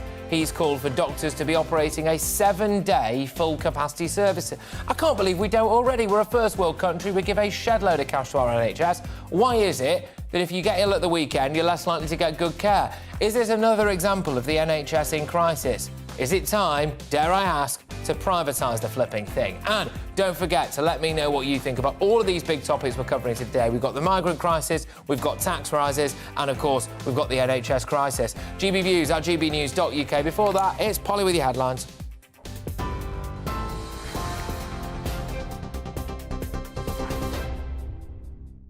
Patrick, thank you, and good afternoon to you. Well, as you've been hearing, the UK and France have agreed a multi-million-pound deal to tackle the migrant crisis. And a warning, the video we're about to show does contain some flash photography. The Home Secretary, Suella Braverman, signed the historic agreement, which will see a 40% boost in beach patrols, as well as British staff working in French border control rooms. Other measures include an investment in CCTV and dog detection teams, as well as plans to better equip officers with drones and night vision devices. There is no single solution to this problem, and international cooperation is a vital part of the solution. That's why I'm very grateful to French partners for their effective work to date, but also for their support for this positive step future in the new deal that I signed this morning with my opposite number in France, which will greater deepen our cooperation and further our response to illegal migration on the Channel. This comes as over 41,000 asylum seekers are reported to have made the journey across the English Channel so far this year, with more arriving today. GB News has learnt a dinghy carrying 10 people landed at St Margaret's Bay in Kent this morning, with those on board fleeing as soon as they landed on the beach. It's understood 3 have been caught and detained. Police and Border Force officials are still searching the area for those who managed to get away. Speaking in Bali ahead of the G20 summit, the Prime Minister, Rishi Sunak, said solving the migrant crisis is one of his top priorities. I'm confident that we can get the numbers down, but I also want to be honest with people that it isn't a single thing that will magically solve this. We can't do it overnight, but people should be absolutely reassured that this is a top priority for me. I'm gripping it, and as I've said, in the time that I've been Prime Minister, you're already starting to see some progress with this deal with the French, but that's just the start. There's lots more that we need to do. Well, the Prime Minister will urge world leaders to work together to fix global economic instabilities when he addresses the G20 in Indonesia. Rishi Sunak was greeted by local dancers. He arrived in Bali for the conference. Ahead of the visit, he said Thursday's autumn budget will put the UK's public finances on a sustainable trajectory. That's after the Chancellor warned that everyone will need to pay a bit more tax to balance the books. Well, the Labour leader, Sir Keir Starmer, says the government needs to grow the economy. The starting place is, I think, the emotion that many people will feel going into this autumn statement. Here's the government saying, you know, tough choices, but it's tough choices for people who are being asked to mop up the mess that the government has made of the economy, you know, billions of pounds because of their mismanagement of the economy. So it's all very well saying, well, you'll all have to pay more, but I think a lot of people will be saying, well, you made the mess in the first place. Well, Russia's war in Ukraine is set to dominate the talks at the G20 summit. President Zelensky has visited the newly recaptured city of Kherson. Meanwhile, he addressed his troops just days after Russian soldiers were forced to withdraw from the area after months of occupation. President Zelensky, who's accused Moscow of committing more than 400 war crimes in the region, also thanked NATO and other allies for their support. Scottish Child Payments has been extended to include eligible families with children under the age of 16. The benefit amount has also been increased from £20 per week to £25. Poverty campaigners have described the move as a watershed moment, as around 400,000 children in Scotland will now be eligible.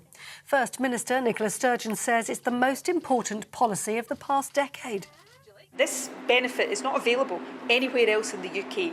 The Scottish Child Payment is as a result of the determination and the willingness of the Scottish Government to prioritise lifting children and young people out of poverty. That's why it is one of the most important policies that we've introduced over the past 10 years.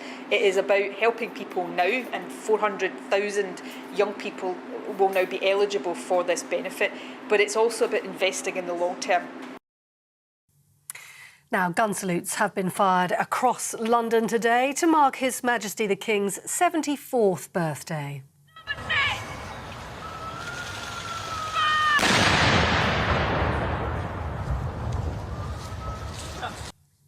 Well, Buckingham Palace also released a new image of the King for the occasion, posing by an oak tree as he replaces his father as the Ranger of Great Windsor Park.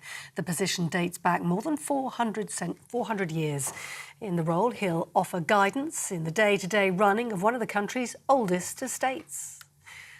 You're up to date on GB News. More news as it happens. Now back to Patrick.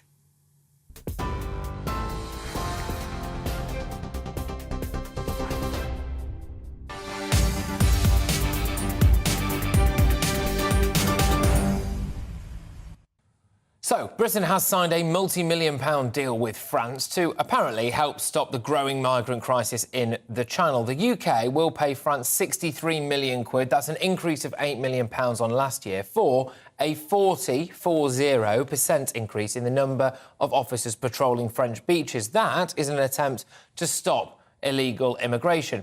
The deal will also see UK officers embedded with their French counterparts in northern France, starting in control rooms to share live intelligence and direct the deployment of vessels, drones and the police. The government is coming under increasing pressures to reduce journeys across the Channel, which have risen to record levels this year. It's always a record level, isn't it? With more than 40,000 people crossing in small boats so far this year.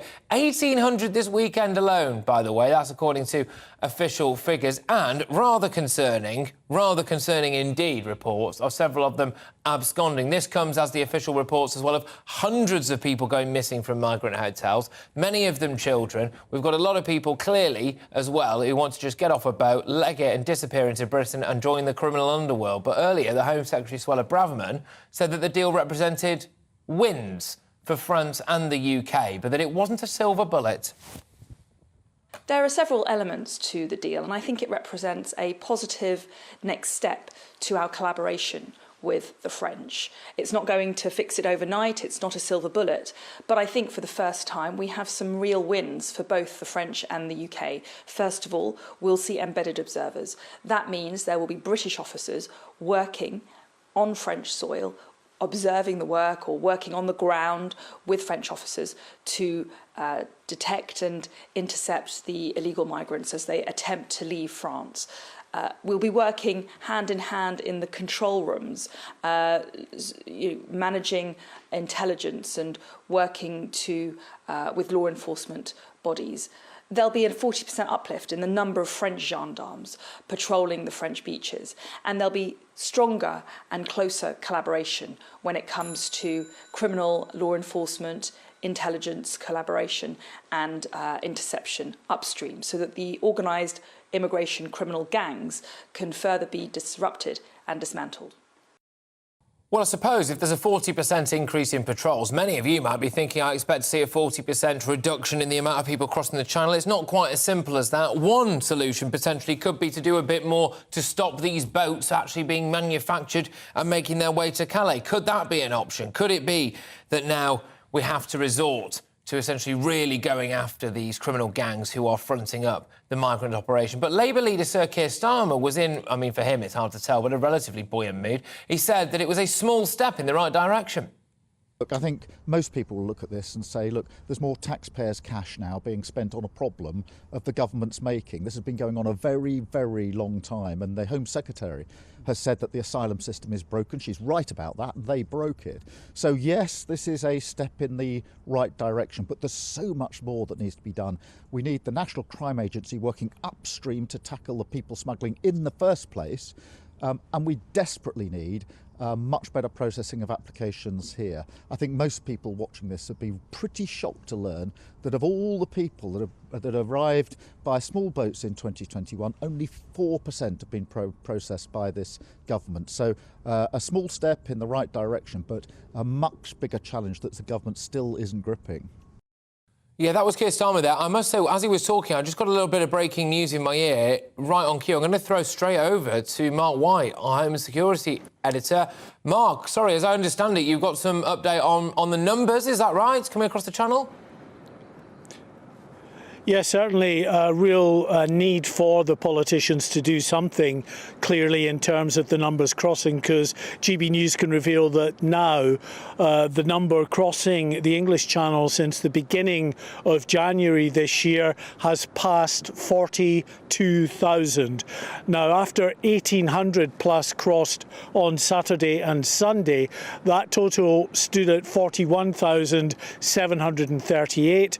Our producer in Kent, who watches these boats come in at Dover and at Ramsgate, and of course on the beach at St Margaret's as well earlier today, he says that at least 300 have crossed again today. So that takes the total for the year so far to 42,000, and we've still got a month and a half to run until the end of the year, and arguably they are some of the busiest months, even though the weather windows aren't as large as they are in the summer because of the deteriorating weather conditions in the Channel.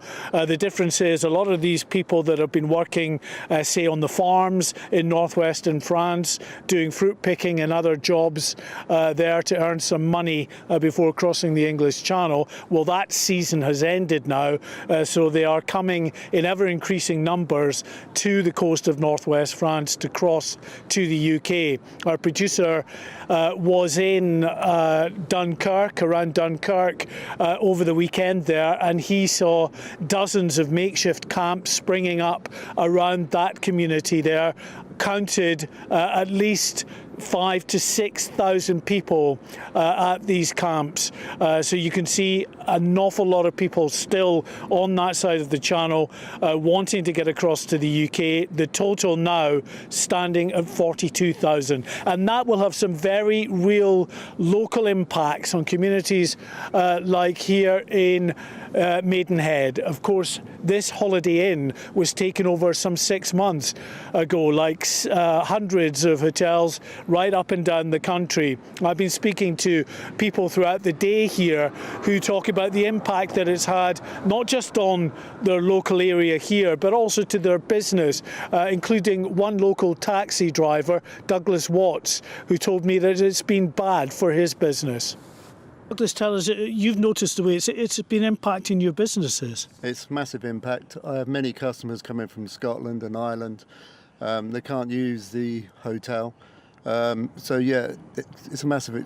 They don't come down, travel so much no more, because they have to go to a hotel in either Windsor, which is more expensive, or go to the Crown Plaza in Marlow, which is out the way. And you've not been told how long this hotel could be out of use for the wider public? No, we've not been told. I've asked questions to our councillors. I've asked Theresa May, and no one comes back with any questions, or answers, should I say. Yeah, Mark White, this is fascinating stuff. And I just want to ask you a couple of questions about where you are now, and in relation as well to what's been going on around various beaches, St Margaret's being one where a landing has taken place and apparently people have absconded. The security operation at that hotel where you are now, the Holiday Inn in Maidenhead, I happen to live near there. I've been in it, actually, several times. And the last time I drove past it, there just appeared to be one black BMW outside and a couple of blokes around the reception area. Not that much, given the size of that particular venue. People might be concerned about the security in the local area. And kind of segue that, really, Mark, into what's gone on at beaches around the Kent area as well, with people just absconding, disappearing into Britain. Yeah, will do. Good point, that, actually. I'm going to ask Ben, our cameraman, to be very flexible now and swing his camera to the side, because we can show you exactly what the security is really on the perimeter of this hotel. It's just one guy and 5 traffic cones and his little red vehicle there. He sits in that vehicle, as he's done throughout the day. If people come up to the main entrance vehicles, he gets out of the vehicle, has a chat with them, but that's it. That's the security at the perimeter of the hotel. There are, of course, Home Office minders within the hotel itself, but of course the people there are free to come and go. They're not prisoners in this hotel. They are now in the asylum system, so they're perfectly free to come and go. And we spoke to one man, a local resident here, who was really quite angry earlier. Barry Thomas didn't want to appear on camera, Patrick, because he said he wouldn't be able to stop himself swearing. But he's remonstrated with that security guard, with the asylum seekers here on multiple occasions. He speaks of incidents where some 15 to 20 migrants go into local shops here and just help themselves to the goods in there, and there's nothing that the shop staff can do about it. And he says that the policing response has been pretty inadequate to this. And of course the situation here in Maidenhead and other communities across the country will only get worse as more boats continue to come across the channel, like today. One particular boat beached at St Margaret's, which is a community between Dover and Deal. That boat came right up onto the beach. 10 people got out. Our Kent producer believes that they were Albanians. They disappeared. 3 have since been apprehended, but 7 of them are still out there on the loose somewhere. The authorities don't know where. No, indeed. I mean, massive, massive safety concerns in pretty much every community. And I think a lot of people will be staggered to learn that that is the level of the security briefing at that particular hotel, and others like it as well. People free to come and go as they please. Yeah, all right, fair enough. They're not prisoners. But at the same time, the Home Office is being quite cagey about exactly where in the asylum process some of these people are, exactly where they're from, etc. People in local communities, whether it's people with, I don't know, young daughters who walk to and from school, or elderly people, or shop owners, as you've said, I think have got every right to be concerned about the current situation. Mark White, thank you very, very much. Another absolutely stellar report there for us. Mark White, our Home and Security Editor, outside a Holiday Inn in Maidenhead. I suspect, ladies and gentlemen, that wherever you are right now, you've got a similar issue taking place. But Immigration Minister Robert Jenrick has said that using unsuitable hotels is unacceptable. It's costing the taxpayer. I mean, look, this figure is 5.6 million per day. Swallow Braverman herself has said it's above 6 million. It's between that and around 7 million. It depends who you talk to. But he went on to say the government are preparing a 10-point plan to help tackle the migrant crisis. Of course, Mark White did bring us a little bit of the detail on that earlier on, but I believe that joining me now to discuss the deal is specialist immigration lawyer Ivan Sampson. Ivan, thank you very much. Great to have you back on the show. An issue that's raised its head for me just in relation to what Marcus said there. I've been trying to get from the Home Office now details on exactly what stage of the asylum process a lot of these people are at, because if they are in the middle of it, one would assume that they've at least been vetted to make sure that they're not an existential threat to people in the United Kingdom, and therefore they're free to come and go from hotels. But forgive me, Ivan, I'm not convinced that a lot of these people have reached that stage of it, because we've got detention centres packed to the rafters. They've got to be bussed out. Is the Home Office absolutely certain that the people in these hotels who are free to come and go pose no risk to us? No, they can't be certain of that. Absolutely not. And I think this whole deal is not historic at all. We've had a deal with France for a number of years since Brexit, well, at least a year and a half. And the extra £8 million is going to make no difference whatsoever. Look, I've come to the conclusion that we need to think about our membership of the 51 Convention. When it was drafted 70 years ago, they didn't envisage the problems we have with unlawful migration, unlawful asylum claims. And I think it's about time we had our own national laws. Now, the only way we can stop this boat crossing, the deal with France that's going to work, is if the French accept back those people that we say are not genuine asylum seekers. So if we identify an asylum seeker and we say they're not genuine, France has to have them back. Now, we had that under the Dublin Convention, and that law protected us because they failed to claim asylum in France. Now, we should have something similar to that. So this deal with France is just another 8 million and headline news to try and appease people who are complaining. It is. It's political. It is, Ivan, I completely agree with you. It's basically £8 million on top of what we were doing before. They say they're going to increase patrols by around 40%. They say we're going to have people in French monitoring centres. I'm not actually convinced as to what they'll be doing there other than just watching and maybe helping to collect some migrants in the Channel themselves. But can I just ask you a question? I don't think I've asked you this before. Sorry if you don't know the answer, but I think a lot of people around these refugee hotels now might be concerned about their own safety or safety of loved ones. We've just had a report there from Mark White. If the Home Office puts some people there, and if something goes terribly wrong, we all hope it doesn't, but let's say there's a murder or a shopkeeper has their shop looted or something like that, can British citizens sue the Home Office and say, hang on a minute, you've put us here, our human rights have been affected, this has been caused by you, or does it not work like that? Well, losses have to be foreseeable to claim. If you want to claim damages, both parties have to foresee the losses. And I don't think that's too far. It's not such a distant connection, because we don't know where these people are coming from. Quite often, we don't even know their identity. We don't even know if they're really coming from the country they claim to be coming from. So, no, I think that's an interesting argument, and I think it might have some merit in that. But look, the only way we can stop people crossing the Channel is if they know that if they refuse asylum, they're going to end up back in France. Why can't we have a deal like that with the French?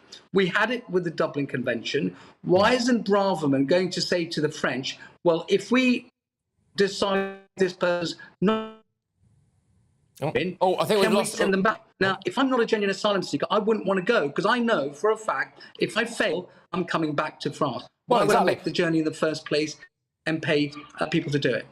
Exactly. Ivan, look, thank you very much. Ivan Sampson there, a specialist immigration lawyer. Fascinating stuff, isn't it, to hear that a specialist immigration lawyer is now is starting to come down on the side of us having our own national laws as a way of dealing with this, saying that potentially there could be a case to be doing things like suing the Home Office if they plonk a load of people in your area and it kicks off big time and people are hurt or shops are looted, etc. That could cause massive, massive problems. But you might have a case, frankly. You can see it might be the new PPI, mightn't it? Anyway, all of that coming your way and much, much more, because we're not dropping this issue. As our breaking news today was that those numbers now across the Channel, 42,000 for the year. You're with me, Patrick Christys. Coming up, I'm going to talk about tax. Yeah, I know. We're being warned to expect to pay more tax, cuts to public services. Do you think that's right? We're all skint. But anyway, I'll be back after a short break.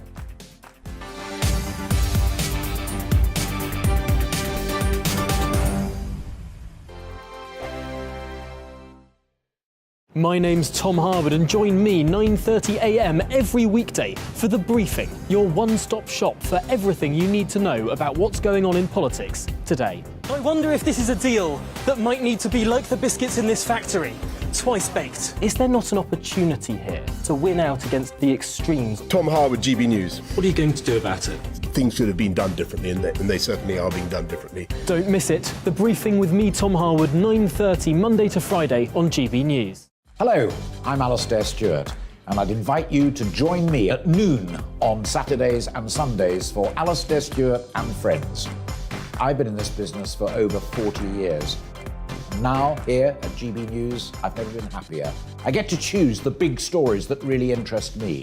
We hear what you have to say, and you hear what I have to say. I really hope you can join me, noon on Saturdays and Sundays. I'm Mark Dolan. Join me at 11 on GB News for Headliners, in which I'll be joined by two of the UK's top comedians discussing tomorrow's papers.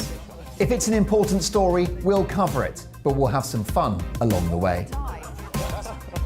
Headliners, the late-night paper review that won't send you to sleep like the others will.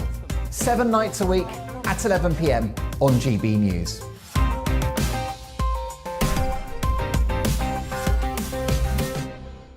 We are GB News, and we'd like to say thank you to each and every one of you for bringing us your conversations, for helping our great nation find its voice. We are here for you on radio, television, and online, across England, Scotland, Wales, and Northern Ireland. It's not the BBC, you actually get your facts right. We are proud to be GB News, the People's Channel, Britain's news channel.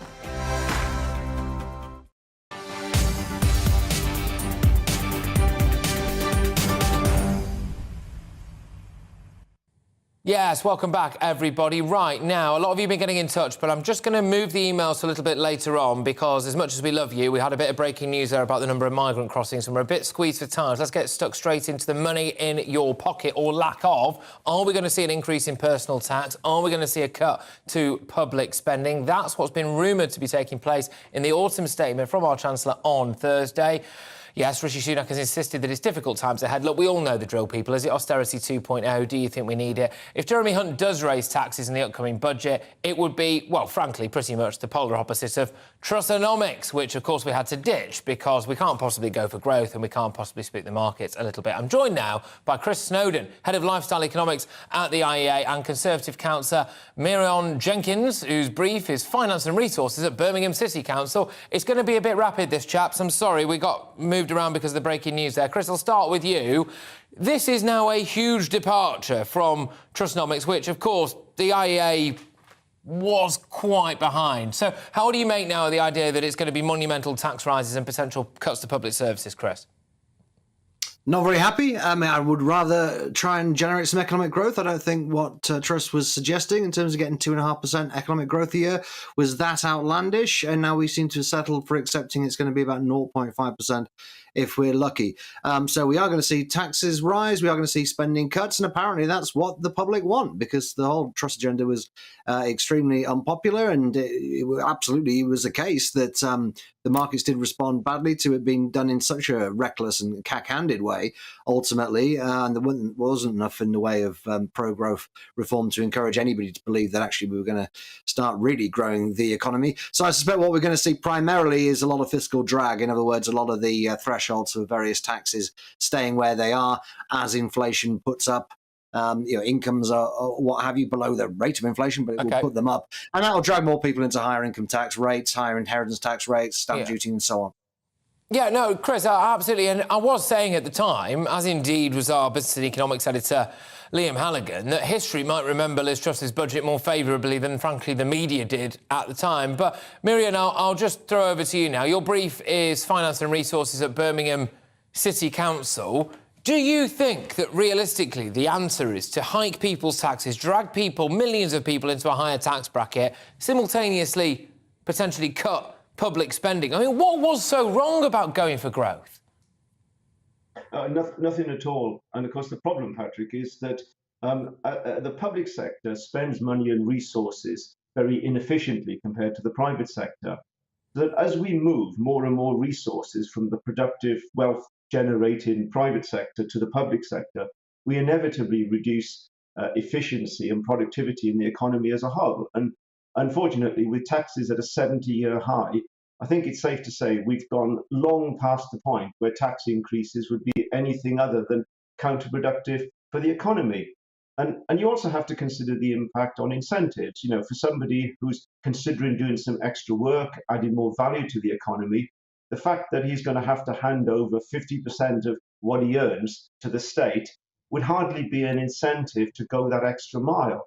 And it's also damaging the incentive for those people who want to start new businesses, for those people who are thinking of investing in the country.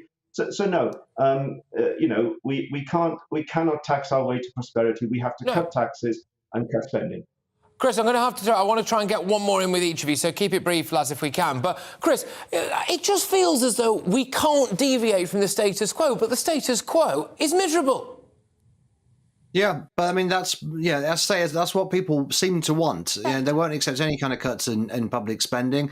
We now realise that we can't just keep on borrowing endless amounts of money. The bond markets showed that. So we now have to start to live somewhere within our means. And Jeremy Hunt's not going to get us anywhere close to balancing the books, but he is hoping to at least reduce debt as a share of GDP within 3 years, which is a pretty modest ambition. And even that is going to lead to a huge amount of squealing because people want more public spending and they want lower taxes and they can't have it. Marianne, do you think that the media has got a lot to blame for this? Because Liz Truss, all right, her and Kwasi dropped a huge grenade in there and then they just did one and we didn't hear from them for about 10 days. They didn't really explain it. But the media would say, this is terrible, this is awful, we can't possibly have this. Confidence goes, and now all of a sudden we've got Jeremy Hunt, who just looks like a banker in a suit, telling us that I need to pay more to the Treasury. Yeah, quite. I mean, it was very nice to see the direction of travel that we saw from Liz Truss and her Chancellor. Maybe in hindsight, one would have done things slightly different, but the principle that they were showing was absolutely right. And, you know, it goes further, doesn't it? We've seen so many examples around the world where one cuts tax rates and it leads to an increase in tax revenue. And that's the sort of thing that we should be thinking about. So I'd like to see a growth-orientated agenda which involves cutting public spending and cutting taxes. Yeah, exactly. And the Conservatives being the party of low tax, I mean, good grief, that's out the window. And for my money, not enough is being spoken about. It's all very well and good Keir Starmer piping up, going, wow, you know, people are going around with a mop and bucket cleaning up the mess the Tories created. Excuse me, a lot of this was caused by our response to the pandemic, which Keir Starmer would have gone longer and for harder, if you'll excuse my turn of phrase there. Chris Snowden, thank you very much, Head of Lifestyle Economics at the IEA, and Conservative Councillor Marianne Jenkins, whose brief is Finance and Resources at Birmingham City Council. What do you make of this, ladies and gentlemen? We're being told that there's only one particular way we can balance the book. So I'm sorry, but there was another way, and apparently it was absolutely outrageous and we couldn't do it. I wonder when people start seeing their tax bills going up, whether or not Liz Truss's little budget will actually start to seem like a good idea. But there we go. Is HS2 worth the billions being spent on it? No is the answer, but there we go. We will ask that question next. By the time we've built it, it'll already be out of date. Please, for the love of God, can someone put like a rare endangered species on one of the fields that's going to plough through, get the eco lobby on it, we'll have to call the whole thing off, saving billions in the process. But first, it's your latest news headlines.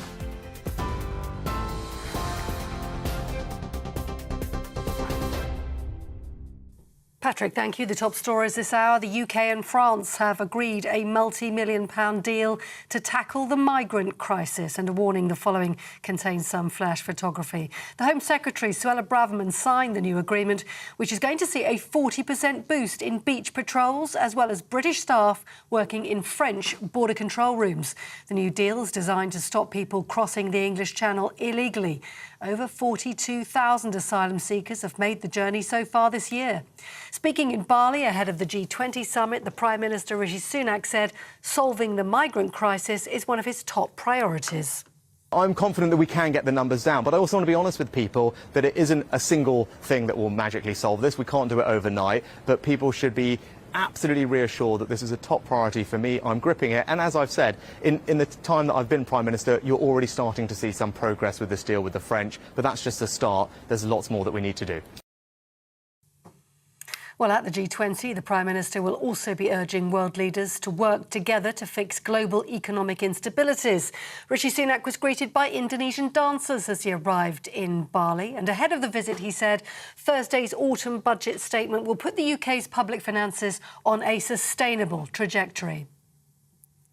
The family of a British-Egyptian writer, Ala Abdel Fattah, have said they have proof of life. The activist, who's being held in a prison northwest of Cairo, has been on a hunger strike for more than 220 days. He stopped drinking water on November the 6th. His sister says, though, she received a letter in his handwriting and it confirmed he started drinking water again on Saturday.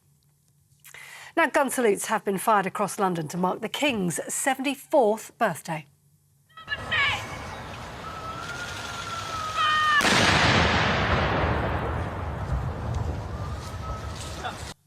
That's one way to wake up on your big day. Well, Buckingham Palace also released a new image of the King for the occasion, posing by an oak tree as he replaced his father as the Ranger of Great Windsor Park, the position dating back more than 4 centuries. You're up to date on TV, online and DAB+ radio. You're with GB News. Don't go anywhere. Patrick is back in just a bit.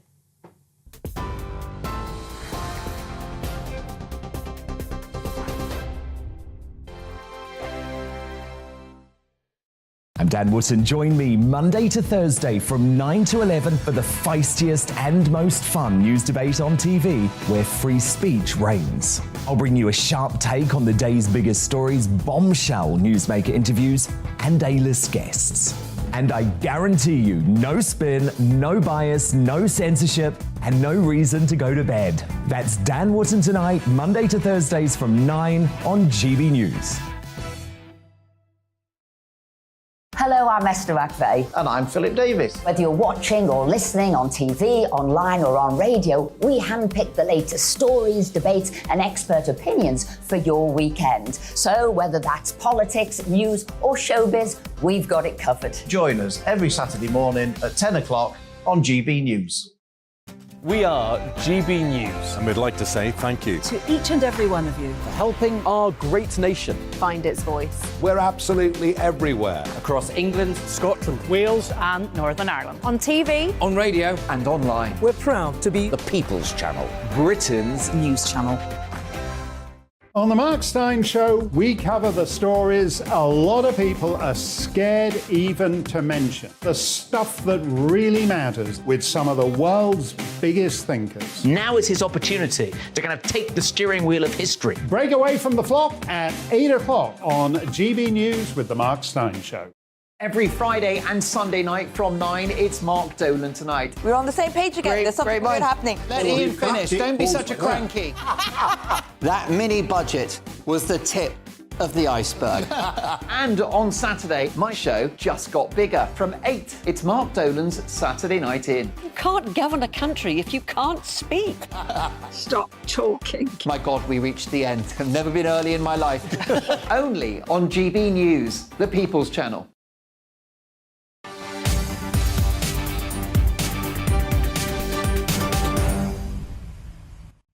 Yes, welcome back, everybody. Patrick Christys here. Now, as you can see on the bottom of your screens there, HS2, we're going to be talking about whether or not it's value for money. But before that, just a cheeky little plug for our main topics of the day. Emails flooding in on this. A big deal with the French, 63 million big ones. That's right, that's going to be the cost to apparently get them to patrol the borders a little bit more. We're going to give them a helping hand with it. Do you think it's actually the right thing to do? Do you think it'll make a blind bit of difference? The breaking news we brought you earlier on was that number for arrivals across the channel has just topped 42,000. Many of them now using the tactic of landing on the beaches and just legging it off, disappearing into the British ether. Why would that be? Could it possibly be that it's because they're not asylum seekers? They want to go and work in our illegal economy. OK, all right. And we're also asking as well about the money in your pocket, as it emerges now that we're all going to be paying more tax and seeing a cut to public services as well. Austerity 2.0. But I suppose that's what happens when you allow George Osborne back to give advice to the Treasury. But moving away from that, talk about another catastrophic waste of money for a pointless project. HS2 will cost taxpayers more than the economic benefits it will deliver. Shock horror. That's according to a brand new report. Analysis conducted by civil servants before they went on strike, published in a policy exchange paper, found that the rail project will now deliver just 90 pence in economic benefit for every £1 it cost. A Department for Transport spokesman said They rejected, anyway, the claims of the report, saying the figures are incorrect because HS2 will provide a 10% return on investment when wider economic impacts are taken in. I mean, I think this is absolutely shocking. Surely this has to be scrutinised. Andrew Gilligan, who's the paper's author and senior research fellow at Policy Exchange, is also a former Downing Street special advisor who worked on the project while Boris Johnson was Prime Minister, joins me now. Andrew, I think a lot of people will be thinking that HS2 is just a catastrophically expensive mistake. Your views? Yes, I think it's the biggest infrastructure mistake Britain's done in at least 50 years, probably more. It's enormously expensive. It's taking vast sums of money out of better projects that really could level up the country. Little things like buses and local rail and local road schemes, the services that people actually use right now and that are in a mess right now. And instead, we're building this shiny new project that will be mainly of use to businessmen whose journeys between London and Manchester and London and Birmingham are perfectly fast and perfectly capacious already. Those aren't the services we need to fix. And one of the key areas of it was supposed to reduce the brain drain from various different northern and Midlands towns to London. It gives people an excuse to go the other way, which obviously is utter tosh, because what it really means is that people in Birmingham, Manchester and places up north can now jettison themselves to London a lot quicker, receive a higher wage, and then maybe take that back and live back up north. But it's not really going to do anything for business up north, is it? Well, look, it calls itself Britain's foremost transport levelling up project, but actually, again, buried in the documents we've been through is a little table that says that 43% of the benefits, in other words, almost half the benefits, will go to London and the South East. Right. So its effect on levelling up will be little better than neutral. And as I say, there's all sorts of things you could spend the money on that would do a better job on levelling up. What the North and the Midlands need, they haven't got by comparison with London, is decent local services. They haven't got. It's very hard to cross the North and the Midlands by train. The train services are frequent, they're slow, they're unreliable. What the South East has got is a good network of dense, frequent, electrified trains, and that's what the North and the Midlands need. Not a better service to London. That's the one good service they've already got. Why are we so rubbish at this kind of stuff? You go to Japan, for example. I mean, the toilets there have got more technology than HS2, for goodness sake. They've got the bullet train, they've got all of this stuff, and here we are spending billions and billions and billions of pounds in taxpayers' cash for a project that by the time it emerges will probably already be out of date. Japan is really long and thin, right? It's 800 miles long, and all the development is sort of spread along a coastal strip. So high-speed rail kind of works there. It's really long distances. It's very dense. Britain, all the main cities of England, apart from Newcastle, are all within 200 miles of each other. And the time saving you get isn't worth the money you're spending, and it's enormous amounts of money. The other problem about high-speed rail in Britain is just incredibly expensive. Because it's a densely populated country, because you have to dig lots of tunnels and do lots of consultation, and everything takes a long time. It's just much more expensive to build high-speed rail in Britain than it is in almost any other country in the world. But what about all those people who've been under compulsory purchase orders? So people around the Manchester area, for example, a big warehouse area, people owned those warehouses and might have had a fully functioning business in them. Maybe they were looking to sell them to help fund their retirement or something like that. And then all of a sudden there's a compulsory purchase order looming on it. They sell it for a knockdown price and it turns out HS2's naff after all. People in houses as well, potentially having to move out of there. And people who are concerned about land with a rare species of newt on it or something, that this thing's now going to barge all the way through. I mean, the damage has been done, hasn't it? Well, no, actually what we're saying in our report is, yes, it's too late to stop the first bit, phase one, which is London to Birmingham and the West Midlands. That's underway. As you say, the construction's happening. But the northern bits, north of Birmingham, construction hasn't started there yet. So you could still save 45 billion pounds. Say that again, sorry. So that would save what? If we stopped it dead after phase one, what would that save us, do you reckon? I reckon £44 billion at least. That's on the official prices, and actually the actual price is going to be much higher than that. So right. So 44. So I've just spoken quite extensively, and will continue to do so in the next hour, about tax rises and public spending cuts to fill an economic black hole. I mean, potentially we could budget for not spending £44 billion on this railway vanity project. Yeah, it's not a magic answer to all cuts and austerity right now, okay, because it's a lot of money, but it's spread over 20 years. But you can start saving quite significant sums in a few years' time. You can start saving meaningful sums now, several £100 million this year, so, a bit more next year. Then you up to about £3 billion of savings by 27, 28, and maybe £7 billion a year peak savings. As I say, about £45 billion in total. It's not small change, this thing. It's enormously expensive. No. Great, look, great to have you on. I really enjoyed that. I'll have to get you back on very, very soon. Actually, thank you very much, Andrew Gilligan there, who authored this particular paper. Pretty damning when it came to HS2's benefits or lack of. He's a senior research fellow at Policy Exchange and a former Downing Street special advisor who worked on the project while Boris Johnson was Prime Minister. Gosh, do you remember that? Anyway, the Prime Minister, the current one, Rishi Sunak, has insisted his Chancellor's upcoming budget will have fairness and compassion at its heart, presumably because it's, well, in fairness in the sense that we're all getting clobbered. But he made the comments while in Indonesia, meeting world leaders at the G20 summit in Bali.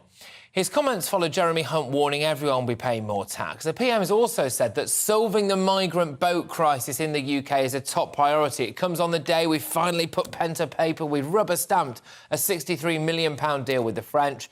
Really, it's an £8 million increase on what we paid them last year, in the hope that there will be 40% more patrols and that there'll be more British people involved in stopping the small boats crossing over to our waters. But talking of crossing over to places, we can go live now to GB News' political editor, Darren McCaffrey, who is in Bali for us. I hope you're enjoying Bali, Darren. I am very jealous, although, of course, you are there for work and not pleasure.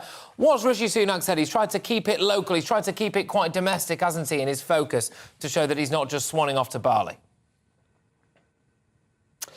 Yeah, and not least of all, I'd say, Patrick, to a large degree, because actually us journalists on the plane on the way over, yes, there are big questions, of course, about Russia and Ukraine. There are big questions about China and the United States.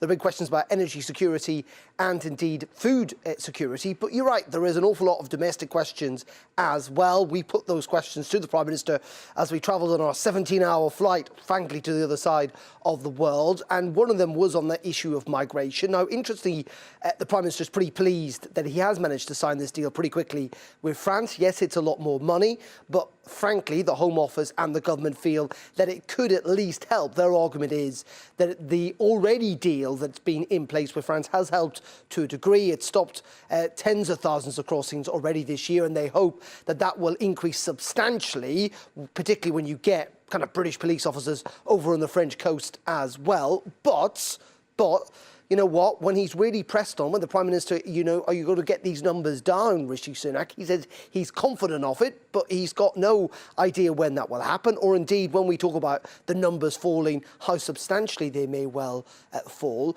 And as he admitted himself, this is not in itself a silver bullet. There are a whole range of other challenges facing the government when it comes to the small boats crisis in the English Channel, not least of all, frankly, as Keir Starmer, the Labour leader, was alluding to, there is a massive backlog with processing cases. That means years of delay.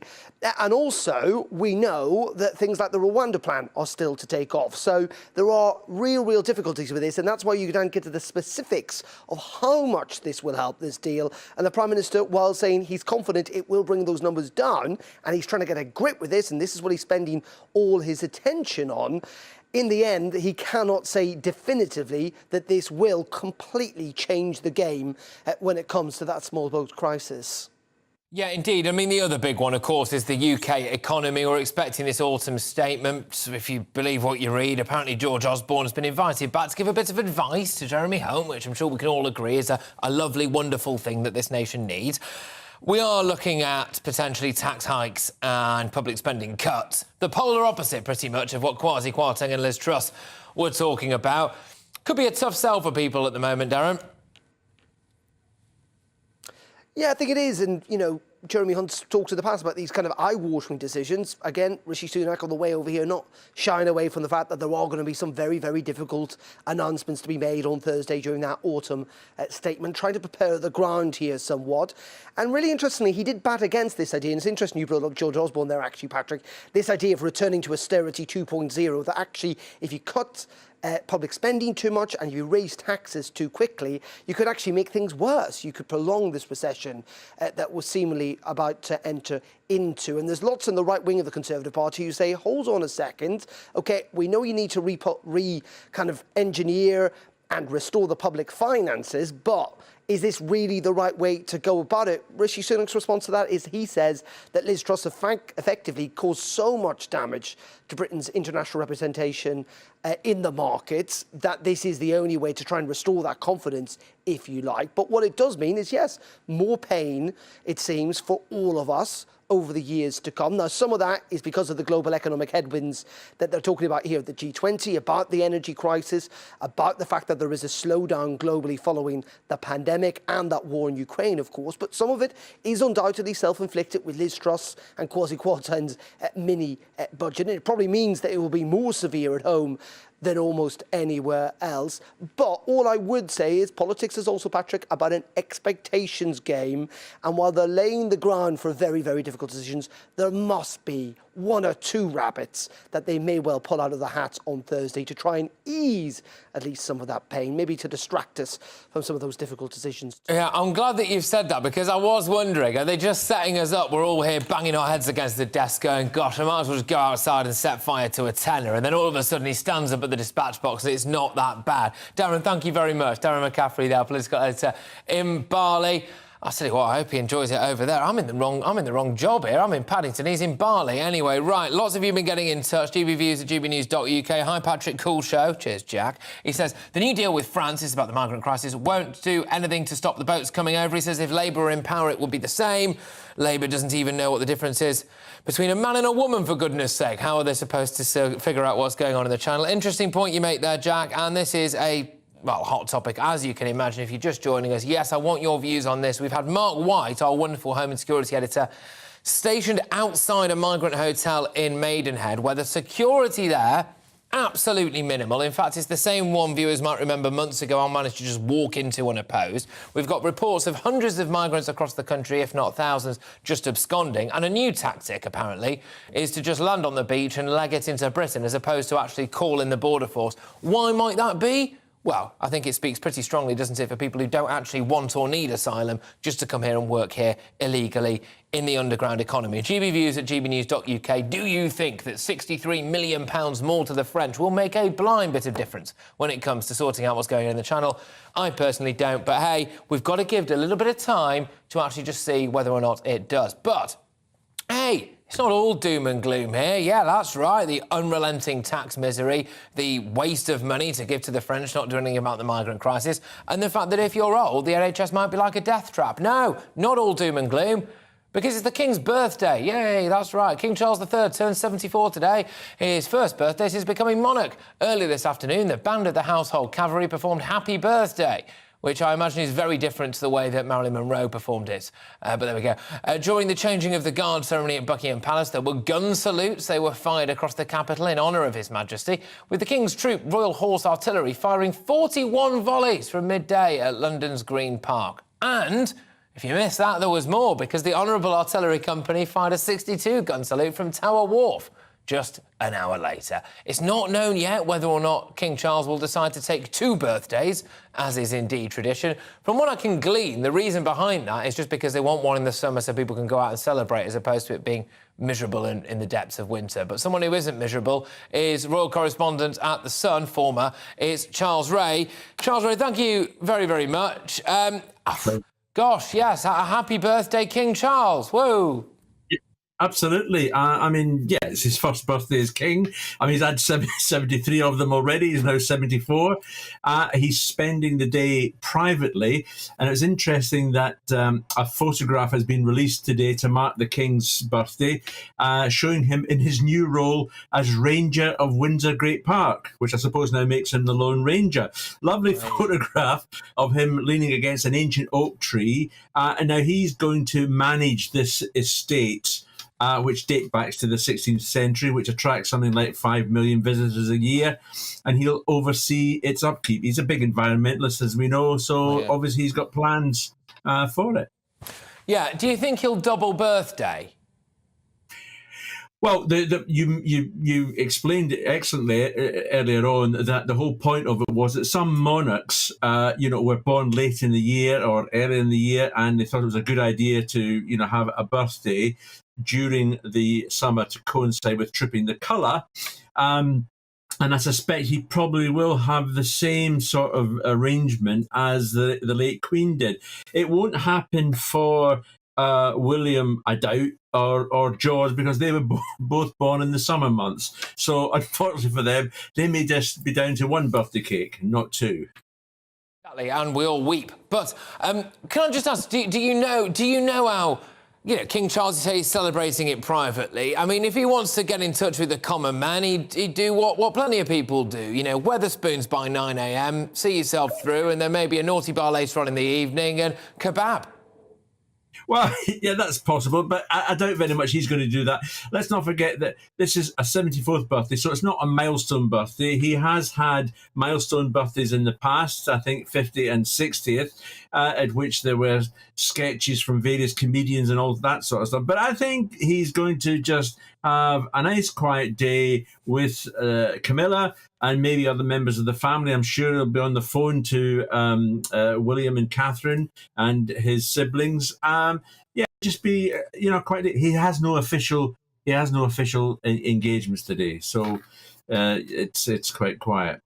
Yes, it is. Well, apart from the massive gun salutes, which I can't help but wonder, if he was asleep, he certainly wouldn't have been after that, would he? But look, thank you very much, Charles Ray there, the former royal correspondent at The Sun, a man himself befitting of two birthdays. There we go. Right, you are with me, Patrick Christys, right here on GB News. Time now just for a couple, very quickly, a couple of your emails. You've been getting in touch. I just want to preview what I've got coming up, actually, and tie it into these emails. Yes, the deal for the French, 63 million quid. It's actually really just £8 million more than we paid them last year, to apparently increase the patrols in the channel by 40%. It comes as the big breaking news broke just about 57 minutes ago, actually, about the fact that apparently now 42,000 migrants, illegal immigrants, asylum seekers, whatever, have crossed the channel. What do you make of that? A lot of people deeply sceptical this will not make any bit of difference. Deborah's been on, and Deborah, you've been parroting something I was saying. Actually, she says, why on earth are we allowing them to even get these boats? Surely customs in various different European countries can stop these dinghies being manufactured and getting to Calais. Shock horror, one would have thought maybe that's the way to go about it. Loads more to come in the next hour. We've got that, a debate on the French stuff. We're also going to be talking about the NHS. Is it fit for purpose? Is it a death trap for the elderly that doesn't work 7 days a week? And tax. What's not to love? I'm back in a tip.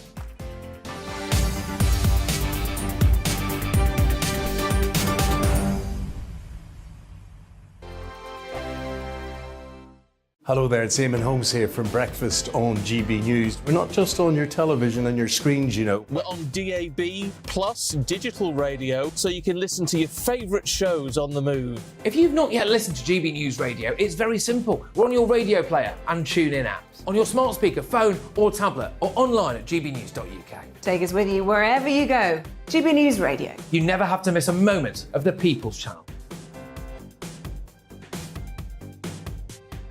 Hi there, it's Stephen and Anne. At breakfast from 6 a.m, you'll always be caught up with everything you need to know, the latest headlines, opinions and debates. We'll bring you the good news and the bad, but most of all, we're here for you. Remember, send in your views and let us know what you would like us to talk about. That's because we're your news channel. And every morning at 6 a.m, it's breakfast on GB News. Join me, Arlene Foster, for the briefing on GB News. Every Friday at 3 p.m, I'll give you all the latest political news and analysis, and we'll have robust live debate. To make sure that you're caught up on all of the biggest issues of the day, we'll bring on experts in their field. I'll ask the questions that you'd like to ask. We're not afraid to tackle discussions from all perspectives, including yours. Don't forget, the briefing with me, Arlene Foster, every Friday at 3 p.m. on GB News. Hello, I'm Alastair Stewart, and I'd invite you to join me at noon on Saturdays and Sundays for Alastair Stewart and Friends. I've been in this business for over 40 years. And now, here at GB News, I've never been happier. I get to choose the big stories that really interest me. We hear what you have to say, and you hear what I have to say. I really hope you can join me noon on Saturdays and Sundays.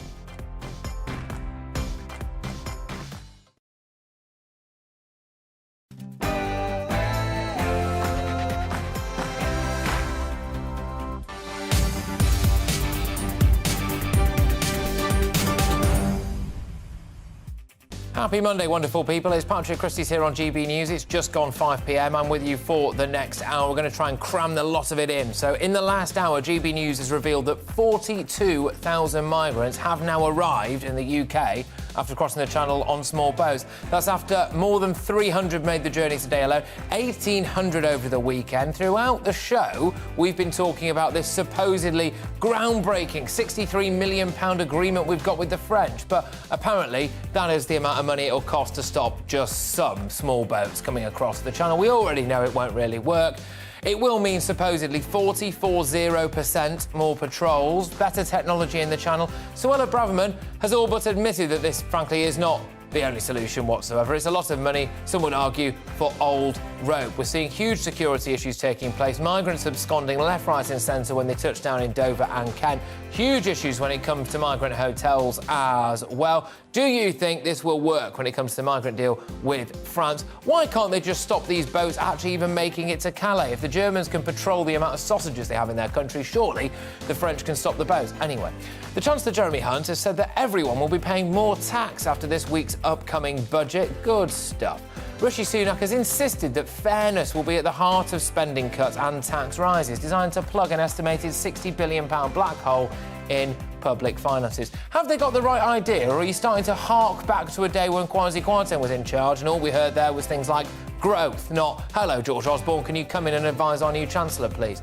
And I'm going to be talking about the NHS, an issue very close, quite literally, to your heart. A leading consultant says that the UK's hospitals are like the Marie Celeste. That means deserted.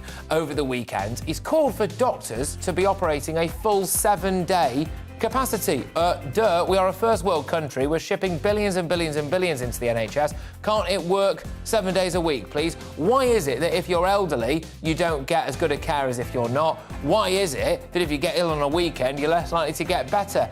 Is it, and I'm just floating this, is it time to privatise the flipping thing? Oh, don't forget, let me know what you think about all of those stories. We've got the migrant deal with France, we've got tax, and we've got why on earth the NHS is so awful. GB Views at gbnews.uk. Before that, it's headlines.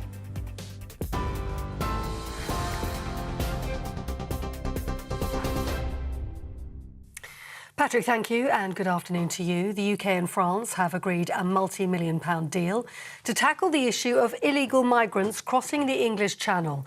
The total number of people attempting the crossing so far this year has reached 42,000. And a warning, some of the following pictures contain flash photography.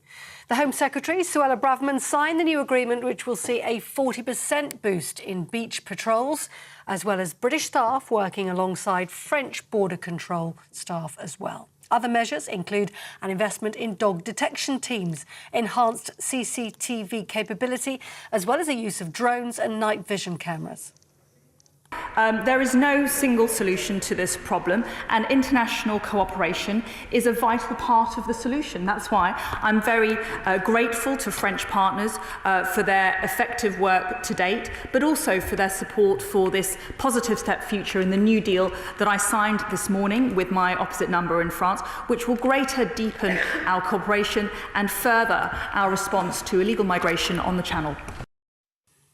Well, that comes as GB News learned a dinghy carrying 10 people landed at St Margaret's Bay in Kent this morning, with those on board fleeing as soon as they landed on the beach. It's understood 3 were caught and have now been detained. Police and Border Force officers are still searching the area for those who managed to escape. Speaking in Bali ahead of the G20 summit, the Prime Minister Rishi Sunak said solving the Channel migrant crisis is one of his top priorities. I'm confident that we can get the numbers down, but I also want to be honest with people that it isn't a single thing that will magically solve this. We can't do it overnight, but people should be absolutely reassured that this is a top priority for me. I'm gripping it, and as I've said, in the time that I've been Prime Minister, you're already starting to see some progress with this deal with the French, but that's just a start. There's lots more that we need to do. Well, at the G20, the Prime Minister is going to be urging world leaders to work together to fix global economic stabilities when he addresses the summit. Rishi Sunak was greeted by Indonesian dancers as he arrived in Bali for the conference. And ahead of the visit, he said Thursday's autumn budget will put the UK's public finances on a sustainable trajectory, with the Chancellor warning that taxpayers will need to pay more to balance the books. The Labour leader, Sir Keir Starmer, said the government needs to grow the economy. The starting place is, I think, the emotion that many people will feel going into this autumn statement. Here's the government saying, tough choices, but it's tough choices for people who are being asked to mop up the mess that the government has made of the economy, billions of pounds because of their mismanagement of the economy. So it's all very well saying, well, you'll have to pay more, but I think a lot of people will be saying, well, you made the mess in the first place. Russia's war in Ukraine is set to dominate talks at the G20 summit. President Zelensky has, meanwhile, visited the newly recaptured city of Kherson, addressing troops just days after Russian forces had to withdraw following months of occupation. President Zelensky, who's accused Moscow of committing more than 400 war crimes in the region, also thanked NATO and other allies for their support. Now, in Scotland, a child benefit has been extended to all eligible children under the age of 16. The Scottish Child Payment, which was launched last year, was initially only given to under 6-year-olds. Poverty campaigners have described the move as a watershed moment, as around 400,000 children in Scotland will now be eligible. First Minister Nicola Sturgeon says it's the most important policy of the past decade. This benefit is not available anywhere else in the UK.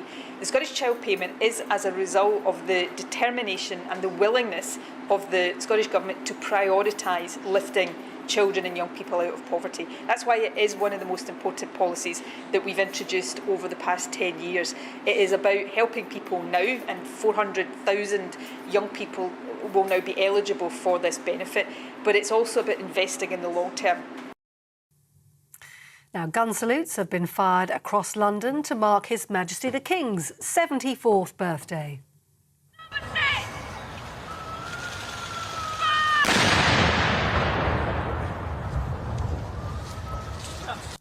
Well, as that incendiary celebration, Buckingham Palace also released a new image of the King for the occasion, leaning against an oak tree as he replaces his father as Ranger of Great Windsor Park.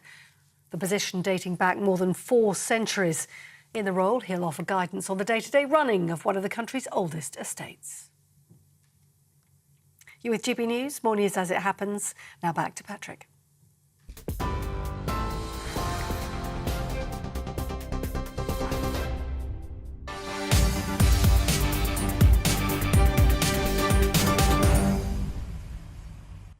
OK, people, massive final hour here. First, that breaking news that GB News can reveal more than 42,000 people have arrived across the English Channel in small boats this year. I don't know about you, I'm sick and tired of saying it's been a record day, it's been a record year. It seems to be a record day every single day. Another 300 people and the rest made the journey today, 1,800 over the course of the weekend. We've got a Housing Minister, an Immigration Minister, I should say, Robert Jenrick, although you could argue those two are the same thing, couldn't you? He says that Hotel Britain must end. Well, yes, chance would be a fine thing. It comes on the day that we have decided that we're going to launch a groundbreaking deal with the French. 63 million quid, lob that over to the French and hope that we increase the patrols on their beaches by, quote, 40%. It allows for British people to go and stand in French control rooms and look at a French man or woman as they monitor their radar so they can tell us exactly where the boats about to enter Britain are. If you ask me, it's not worth the paper it's written on, especially when you consider that it's only 8 million quid more than we gave them last year. So it's the same deal, but more expensive, pretty much, with a few of the little bells and whistles on it. Anyway, joining me now is former Brexit Party MEP Ben Habib. Ben, thank you very much. I'm sick and tired of hearing this is a big win. This is key now to controlling British immigration. It's absolutely not. And the thing I want to focus on is what we're going to do about security, because more and more now people are just landing in boats on our beaches and legging it off into the British countryside. And the reason why they're doing that is because they don't want asylum. They don't want to work in the illegal drug trade. And that has to stop. Well, you pose exactly the right question. You know, the question isn't about bilateral deals with France or bilateral deals with Rwanda, none of which work, where we, the British taxpayer, hand over hundreds of millions of pounds. You know, if you add up what we paid the French and the Rwandan government together, that's over £500 million. And that for nothing in return. What we need is the security of our borders. And that starts by taking unilateral action. Rishi Sunak was on the news just before I came on, saying that this is a problem that you can't get to grips with overnight. Well, I beg to differ. This is a problem you should be able to get a grip of overnight. There's nothing preventing British Navy and Border Force absolutely having a zero-tolerance approach to people entering our waters illegally and pushing them back into French waters. We need unilateral British action. If the money that we're now paying France could be diverted to our Navy and to our Border Force to do their job, there is no reason why we can't grip this problem overnight. Well, I'm wondering if it's a matter of time, Ben, because for absolutely ages, for years, people like myself, and I dare say you as well, have been banging on the door going, this is a disaster. Look at these numbers. We haven't got the money for it. We've got nowhere to put them. And surely we should be doing something like taking control of our own laws and our own borders. And then now, after all of this period of time, people in local communities start to go, oh, actually, I didn't really want one of those migrant hotels in my community. Oh, actually, my house price has gone down. Oh, actually, my daughter isn't safe walking to and from school anymore. Oh, actually, maybe we should have control of our own laws so we don't get it all held back on that. Yeah. I'm wondering how much more it's going to take before people go, actually, just tow the boats back. I think we might be nearly there. Well, I mean, we should have been there right at the beginning. You know, what are we? We are not an independent state if we can't control our borders. Why have we become so politically weak that we haven't got the courage to do what is our absolute right, which is to patrol our borders, send people back when they try and get here? And you talk about injustices. How can it be just for Jeremy Hunt to be talking about fair tax rises, burdening the British taxpayer that's already suffering from a cost of living crisis, that already can't afford schools, can't get medical treatment that they require, can't get housing that they require, while these people are treated like first-class citizens when they come into the country, are put in hotels, given free food. And by the way, people often quote the cost of housing these people at $7 million a day. Well, that's just housing. Yeah. On top of that, they get medical benefit, free dentistry. They even get given cash. The total cost, I estimate, is around $5 billion a year. That's the 1p tax that we could have taken off the basic rate of tax for everyone in the United Kingdom. That's what this crisis is costing us. And it's completely iniquitous for the Chancellor to go around talking about being fair when this is going on under his nose. Look, Ben, Stevie Wonder can see that a lot of these people now are not asylum seekers, namely because of the amount of time it's taken them to get here. So you would initially expect, you know, a first wave of asylum seekers, a second wave of asylum seekers. We're now years into this particular crisis, and shock horror, before we know it, the vast majority of the Albanian male population is going to be living here. And just as a little thank you as well for what we're already doing, I don't know about how you felt with some of those shocking scenes, that Albanian demonstration that we had in Westminster over the weekend. Absolutely unbelievable. The Albanian flag wrapped around Churchill's plinth, saying, what about our human rights? I'm sorry, what about mine as a British taxpayer? Unbelievable. What we've done with Border Force effectively acting as a taxi service, and with these people being given first-class treatment when they get to the UK, better than British nationals get, we've put a sort of open season sign across the top of the United Kingdom. Far from deterring people from coming in, we've been encouraging them. That's what we're doing. And the Albanians now think, including their Prime Minister, by the way, if you listen to what he says, well, I'll tell you what he said. Economic migrant, and to pursue a better life here because he can't give them a good life in Albania. Yeah, well, exactly. But he's in on it. I'm telling you, I reckon he's in on it, because what's happening is a lot of the money that they're making over here is going back to Albania, and it's being used to build lovely properties and make their country a lot nicer than it was before. It's cash-in-hand stuff on a grand scale. No Ben, doubt. thank you very much. Ben Habib, thank you. Right, OK, former Brexit Party MEP. Just discussing the latest, which is going to be followed on by our Home and Security Editor, Mark White, who is currently outside a Holiday Inn in Maidenhead. It's being used to house some of those migrants that we were just talking about before. If you are just joining us, this big deal with the French, 63 million quid, apparently it's just 8 million more than we paid them last year, to increase patrols on beaches and in the water just off their coast by around 40%. We're also going to be increasing technology as well, night vision, drones, and we're going to have the privilege now to be able to stand in some of the French control rooms, apparently. Mark, good grief, it's a lot darker than the last time I spoke to you, but you are outside a Holiday Inn in Maidenhead. Just talk to me about what's going on there, because that really is a little kind of microcosm, frankly, of what's been going on across the country. Yeah, it's one of the main hotels in Maidenhead, but it has been off limits to the wider public for more than 6 months now, as it's been requisitioned on behalf of the Home Office to house hundreds of asylum seekers. Now, I'll be honest, you know, one or two people did come up to me during the day today and say that, you know, they didn't have a problem with the asylum seekers staying here at this hotel. But the vast majority of people who stopped and chatted did have very significant issues with the asylum seekers. They believe it is a blight on the community. One man described the people here as feral. Now, this man didn't want to appear on camera. He was swearing for the most part, so probably just as well he didn't. But he has had constant sort of arguments with the security here, with the asylum seekers, with the group that is running this on behalf of the Home Office to get some answers as to when this will stop being used, and he has not been able to get that. Now, he's spoken of incidents at night where groups of asylum seekers, 15 to 20 strong, will go into some of the local shops and effectively steal the goods there, and he says there's nothing that the shopkeepers, who are overwhelmed by the sheer numbers of them, can do about that. So some real concerns that he had. Now, that was backed up to an extent by a taxi driver that I spoke to, Douglas Watts, who said that he had seen incidents of those asylum seekers going into a petrol station about 50 metres from where I am and stealing there as well. He also said that in terms of just his day-to-day business as a taxi driver, well, it's been bad for business. Just tell us, you've noticed the way it's been impacting your businesses. It's massive impact. I have many customers coming from Scotland and Ireland. They can't use the hotel. So yeah, it's a massive. They don't come down, travel so much no more, because they have to go to a hotel in either Windsor, which is more expensive, or go to the Crown Plaza in Marlow, which is out the way. And you've not been told how long this hotel could be out of use for the wider public? No, we've not been told. I've asked questions to our councillors. I've asked Theresa May, and no one comes back with any questions, or answers, should I say.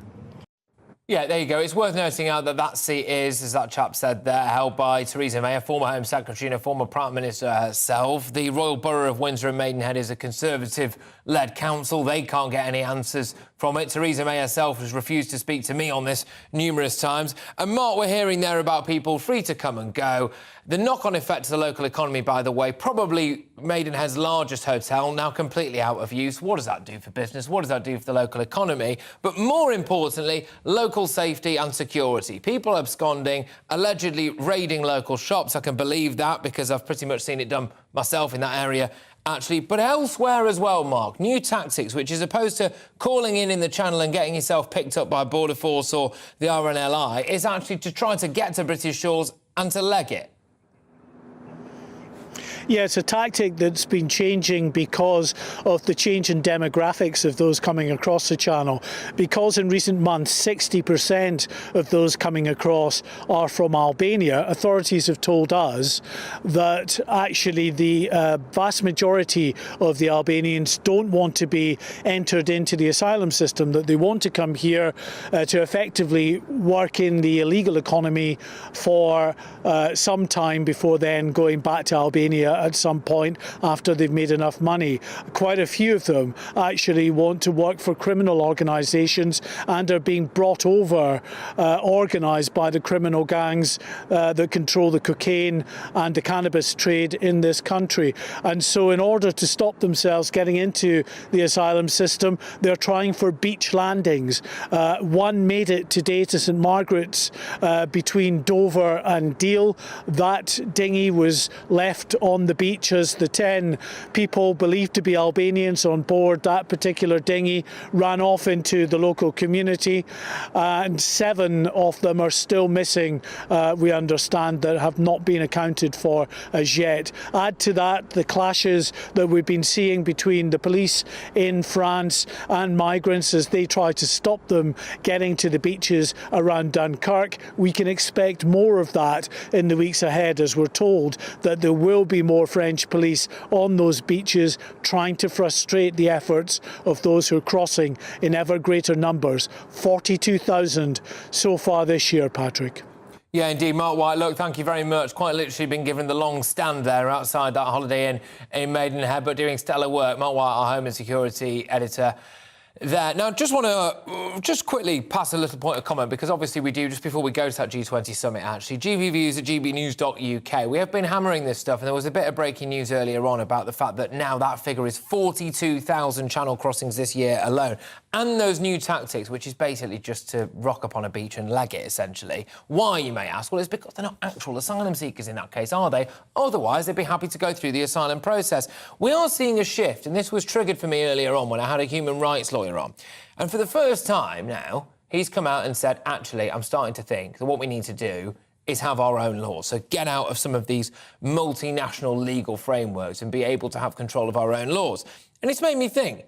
People like Nigel Farage and various different people on this channel and elsewhere, to be fair, have been hammering this for a very long time, saying, well, it's a lot of money to send to the French. That's not going to work. We've just sent some more today. The economy locally is going to be in massive strife if we keep having these hotels used, etc., businesses ransacked and the housing stock. General safety locally, that's a concern. All of these bleeding heart Liberals, well, they're all right for these hotels to pop up, but somewhere else, not in their own backyard. But now it is happening in their own backyard. They're not legal. A lot of these people, they all need our sympathy. We know for a fact now that these people, a lot of them are absconding, for example. They are not, indeed, actual genuine asylum seekers. How long is it before people wake up and go, actually, we should have done something about this years ago? GBviews at gbnews.uk. But moving away from that now, the Prime Minister, Rishi Sunak, has insisted that his Chancellor's upcoming budget will have fairness and compassion at its heart. He made the comments while in Indonesia, meeting world leaders at the G20 summit in Bali. His comments followed Jeremy Hunt warning that everyone will be paying more tax. This is a big question I want to ask you. More tax and cuts to public services. Do you think this is right? The Prime Minister also said that solving the migrant crisis is a top priority, apparently. And, of course, facing down the economic issues that Britain face. That's his other priority. So trying to localise it a little bit, despite being on the other side of the world. Earlier, I spoke to GB News' political correspondent, editor, in fact, I've just demoted him, Darren McCaffrey, who is in Bali for us. To a large degree, because actually, us journalists on the plane on the way over, yes, there are big questions, of course, about Russia and Ukraine. There are big questions about China and the United States. There are big questions about energy security and, indeed, food security. But you're right, there is an awful lot of domestic questions as well. We put those questions to the Prime Minister as we travelled on our 17-hour flight, frankly, to the other side of the world. And one of them was on the issue of migration. Now, interestingly, the Prime Minister is pretty pleased that he has managed to sign this deal pretty quickly with France. Yes, it's a lot more money, but frankly, the Home Office and the government feel that it could at least help. Their argument is that the already deal that's been in place with France has helped to a degree. It stopped tens of thousands of crossings already this year, and they hope that that will increase substantially, particularly when you get kind of British police officers over on the French coast as well. But you know what? When he's really pressed on, when the Prime Minister, you know, are you going to get these numbers down, Rishi Sunak? He says he's confident of it, but he's got no idea when that will happen, or indeed when we talk about the numbers falling, how substantially they may well fall. And as he admitted himself, this is not in itself a silver bullet. There are a whole range of other challenges facing the government when it comes to the small boats crisis in the English Channel, not least of all, frankly, as Keir Starmer, the Labour leader, was alluding to, there is a massive backlog with processing cases. That means years of delay. And also, we know that things like the Rwanda plan are still to take off. So there are real difficulties with this, and that's why you don't get to the specifics of how much this will help, this deal. And the Prime Minister, while saying he's confident it will bring those numbers down, and he's trying to get a grip with this, and this is what he's spending all his attention on, in the end, he cannot say definitively that this will completely change the game when it comes to that small boat crisis. Yeah, indeed. I mean, the other big one, of course, is the UK economy. We're expecting this autumn statement. If you believe what you read, apparently George Osborne has been invited back to give a bit of advice to Jeremy Hunt, which I'm sure we can all agree is a lovely, wonderful thing that this nation needs. We are looking at potentially tax hikes and public spending cuts. The polar opposite, pretty much, of what Kwasi Kwarteng and Liz Truss were talking about. Could be a tough sell for people at the moment, Darren.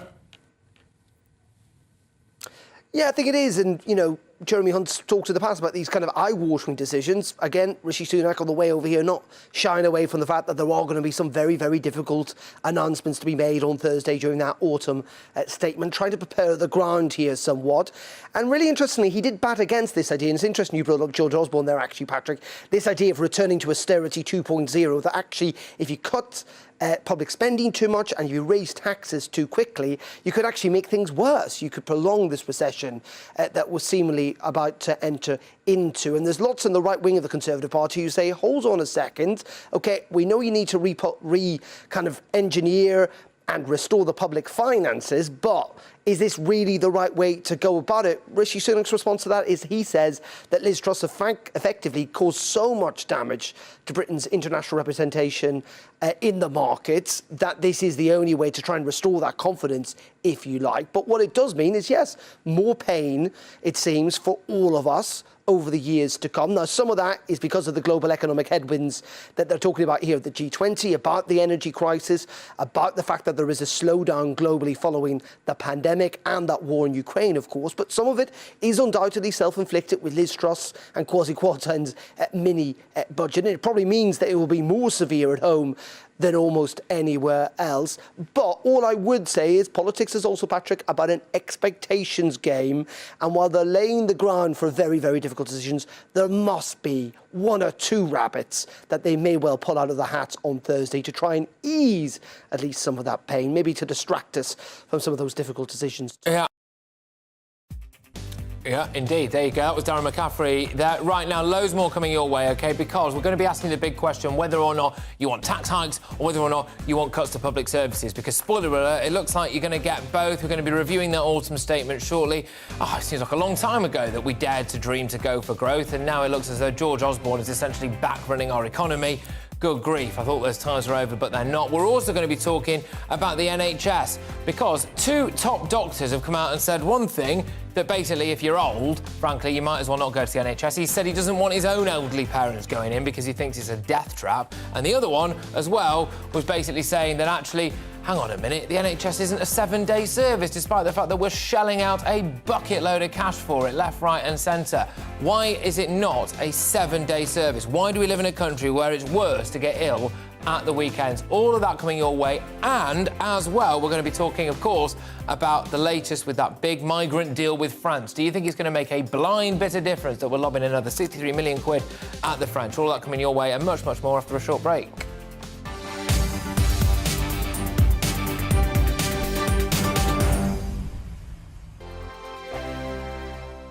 Every morning from 6 o'clock, we'll wake you up with GB News Breakfast with all the stories you didn't know from the night before. So whether it's serious news, entertainment, or your own views from all over our great nation, we're here to kick off your day with a smile. And the national media should be reflecting and reporting what's happening here. You will notice the northwestern accents.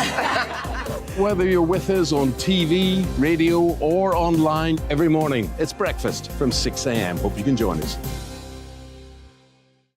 I'm Dan Wootton. Join me Monday to Thursday from 9 to 11 for the feistiest and most fun news debate on TV, where free speech reigns. I'll bring you a sharp take on the day's biggest stories, bombshell newsmaker interviews, and A-list guests. And I guarantee you, no spin, no bias, no censorship, and no reason to go to bed. That's Dan Wootton tonight, Monday to Thursdays from 9 on GB News. Hello, I'm Simon Evans. Join me on GB News for Headliners at 11 p.m, where I'll be joined by two of the country's top comedians as we take a look at tomorrow's newspapers tonight. If it's a big story, we'll be covering it, I guarantee, but we'll also have some fun along the way. That's GB News headliners at 11 p.m. We won't put you to sleep, unlike some of the other paper review shows out there. So join us, 11 p.m, 7 nights a week. Hello there, it's Eamon Holmes here from Breakfast on GB News. We're not just on your television and your screens, you know. We're on DAB plus digital radio, so you can listen to your favourite shows on the move. If you've not yet listened to GB News Radio, it's very simple. We're on your radio player and TuneIn apps, on your smart speaker, phone or tablet, or online at gbnews.uk. Take us with you wherever you go. GB News Radio. You never have to miss a moment of the People's Channel.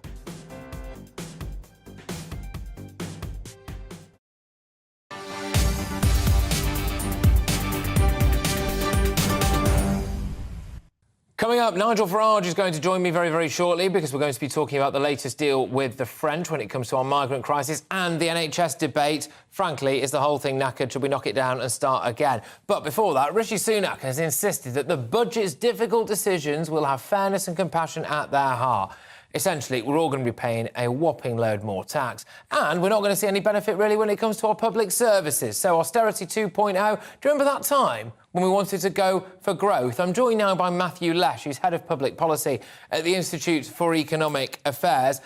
Matthew, can you explain to me why everyone paying a load more tax and seeing no benefit to our public services is apparently better, as far as the media is concerned, than daring to go for growth? Yeah, look, isn't it comfortable to have the adults back in charge as they go forward with a fiscal plan that ultimately risks making us all poorer? Now, in some respects, I think I am sympathetic to the government as a result of the terms of trade shock because of the war with Ukraine and higher energy prices, as well as the result of COVID and money printing. We have a serious economic problem here. We have higher interest rates for government borrowing. That's going to cost tens of billions. And we also have lower than expected growth. That means less revenue and more burdens on services and the likes of welfare payments. At the same time, though, I think this effort to say, well, we can think very short term here, we have a very short term plan to sort out the fiscal situation, it risks a lengthening and deepening the upcoming recession, rather than being counter-cyclical in fiscal policy, as is traditionally the case. The government will be doing the opposite, which is pulling out government spending right at the wrong time. But also, I think on top of that, what is disappointing here is achieving this through tax increases. It's unlikely these tax increases, putting up corporate taxes, putting up income taxes, that's going to discourage investment, it's going to discourage work, it's going to ultimately risk a longer recession as well as a smaller economy. Well, yeah, because presumably if people have got less money in their pocket, then they spend less on things. You know, they either don't go out for a meal, they don't have a takeaway, they don't go to the shops, they spend less at Christmas time, for example. And so our economy doesn't grow. But do you feel, as, you know, representative, I suppose, of the IEA, like actually what you were proposing and the government was proposing somewhat of would have been much better, and that maybe if the media hadn't have all blown their tops over it, we could have been in a much brighter situation? Look, I think that Truss government did make a mistake by not at least signalling some kind of fiscal restraint and spending restraint and responsibility in its fiscal efforts. And I think that caused a lot of subsequent consequences. But I think what's been widely recognised is that Truss was bringing up a real, genuine and serious problem with the UK economy, which is that we've been stagnant for the last decade. We haven't been growing. We need a new model, a new economic path. And that should mean lower taxes. It should mean as well as getting rid of regulations that are holding us back. It should mean allowing people to do fracking or building more homes or allowing a few more kids in a childcare class and all these kind of medley regulations that hold back our economy and make us poorer. The kind of things that I would like to see, although apparently the supply side reforms package has been cancelled by Sunak. Yeah, of course. And I can't help but feel it's rather disingenuous from Keir Starmer as well to go, look at this massive economic mess the Tories have created. I mean, a huge part of that was down to our response to the coronavirus crisis. And Keir Starmer wanted harder, better, faster, stronger lockdowns, not to quote Kanye West, but why not? And also, you know, all this money to Ukraine, etc. When actually, hang on a minute, now we're feeling the pinch. But there we go. Matthew, thank you very much. Matthew Lesh there, who joins us. He is Head of Public Policy at the Institute for Economic Affairs. I said it at the time and I'll say it again now. I can't help but feel like Kwasi Kwarteng's massive package will be seen better by history than it was at the time. Anyway, coming your way, the NHS It's a bad time to get ill if you get ill at the weekends. Apparently, it's like a ghost ship there. Also, a top A&E doctor has said he is desperate for his elderly parents to never go into the NHS because he doesn't think they'd come out because it's a death trap. I'm scratching my head here. I'm wondering, is it a bottomless pit of money? Actually, does it actually function? Nurses want more of a pay rise. It's not a 7-day service. The elderly people might as well not bother going into the NHS because if they do, they won't come out. What is so wrong about privatising it? GBviews at gbnews.uk. Oh, and after that as well, of course, we've got the man himself, Nigel Farage, discussing the issue that I think has been top of the news agenda for many of you today. 63 million big ones to the French to try to stop the small boats coming across. It's too little too late, if you ask me. And frankly, well, more is still to come. GBviews at gbnews.uk. We're going to go to your latest headlines now, but hang around because we'll have the big stuff coming up your way very shortly.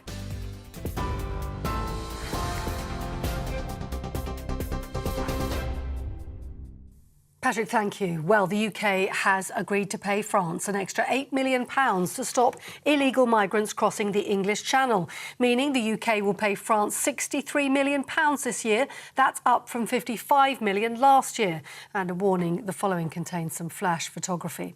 The Home Secretary, Suella Braverman, agreed on a 40% boost in beach patrols, as well as British staff working in French border control rooms, dog detection teams, enhanced CCTV capability, as well as the use of drones and night vision cameras. Speaking in Bali ahead of the G20 summit, the Prime Minister Rishi Sunak said solving the migrant crisis is one of his top priorities. I'm confident that we can get the numbers down, but I also want to be honest with people that it isn't a single thing that will magically solve this. We can't do it overnight, but people should be absolutely reassured that this is a top priority for me. I'm gripping it, and as I've said, in the time that I've been Prime Minister, you're already starting to see some progress with this deal with the French, but that's just a start. There's lots more that we need to do. Well, at the G20, the Prime Minister will be urging world leaders to work together to fix global economic instabilities.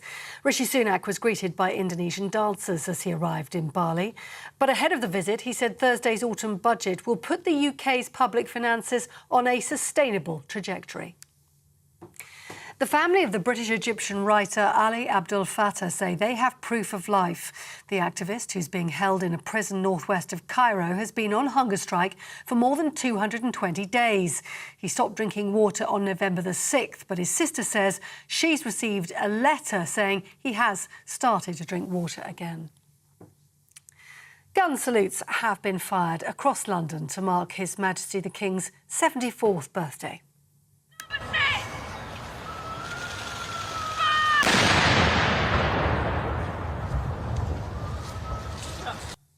As well as the gun salute, Buckingham Palace also released a new image of Charles III for the occasion, leaning against an oak tree as he replaces his father as Ranger of Windsor Great Park. The position dates back more than 4 centuries. You're up to date on TV, online, DAB+ radio. You're with GB News. Don't go anywhere. Patrick's back in a moment, and we have the finance report next.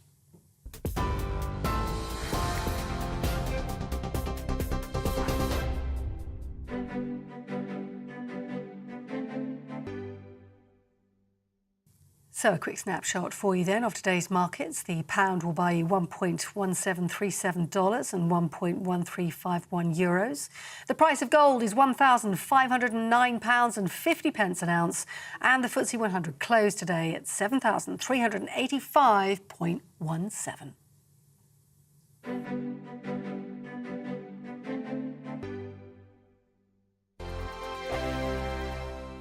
We are GB News, and we'd like to say thank you to each and every one of you for bringing us your conversations, for helping our great nation find its voice. We are here for you on radio, television, and online, across England, Scotland, Wales, and Northern Ireland. It's not the BBC, you actually get your facts right. We are proud to be GB News, the People's Channel, Britain's news channel.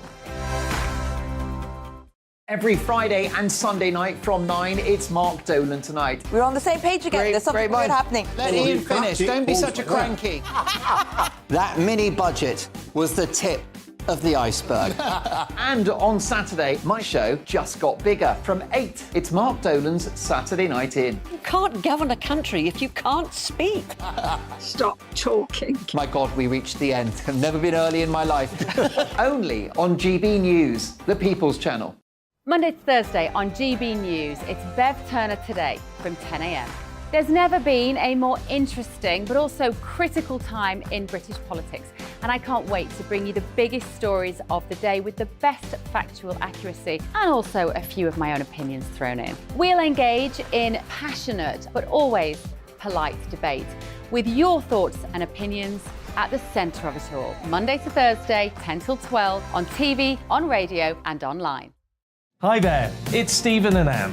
At breakfast from 6 a.m, you'll always be caught up with everything you need to know, the latest headlines, opinions and debates. We'll bring you the good news and the bad, but most of all, we're here for you. Remember, send in your views and let us know what you would like us to talk about.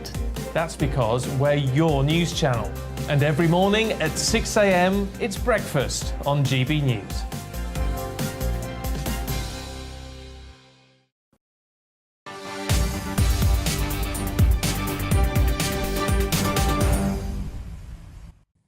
Yes, OK, welcome back, everybody. Patrick Christys here on GB News. Now, this show will be nothing about you, and we've heard a lot of experts, to paraphrase Michael Gove, so I wanted to hear from you, because I think your views matter a lot more than theirs, frankly, especially considering that all of the decisions that seem to be made today affect you, possibly with little thought, actually, when it comes to some of our political leaders. The big one has been this 63 million quid to the French to, well, let's be honest, not sort out what's going on in the channel. It's £8 million more than we sent them last year. Just to run you through some of the facts and figures, we're hopefully going to speak to Nigel Farage on this very shortly, by the way. Just to run you through some of the facts and figures on that, what they're hoping is that this will mean 40% more patrols by the French, so we're basically paying for them to patrol their own beaches, essentially, shock horror. We're also going to be paying for increased technology in the channel, so things like night vision cameras and drones, so we can see in high definition exactly how many people want to come here for a free ride. And we're going to employ some British people to stand behind a Frenchman with a laptop who can show us exactly where these people are coming when they get here. A rather concerning change of tactic now for some of the people coming over here. Before, we'd hear them maybe doing things like slashing the dinghies and calling border control so that they'd get picked up and put in processing centres. Now, not so much. They're putting them on boats and they're telling them, when you get here, aim for the beach and then leg it, disappearing into British society. You couple that with the fact that now our detention centres are so full, they're being fast-tracked into hotels. From those hotels, there is next to no security, and migrants are able to come and go as they please.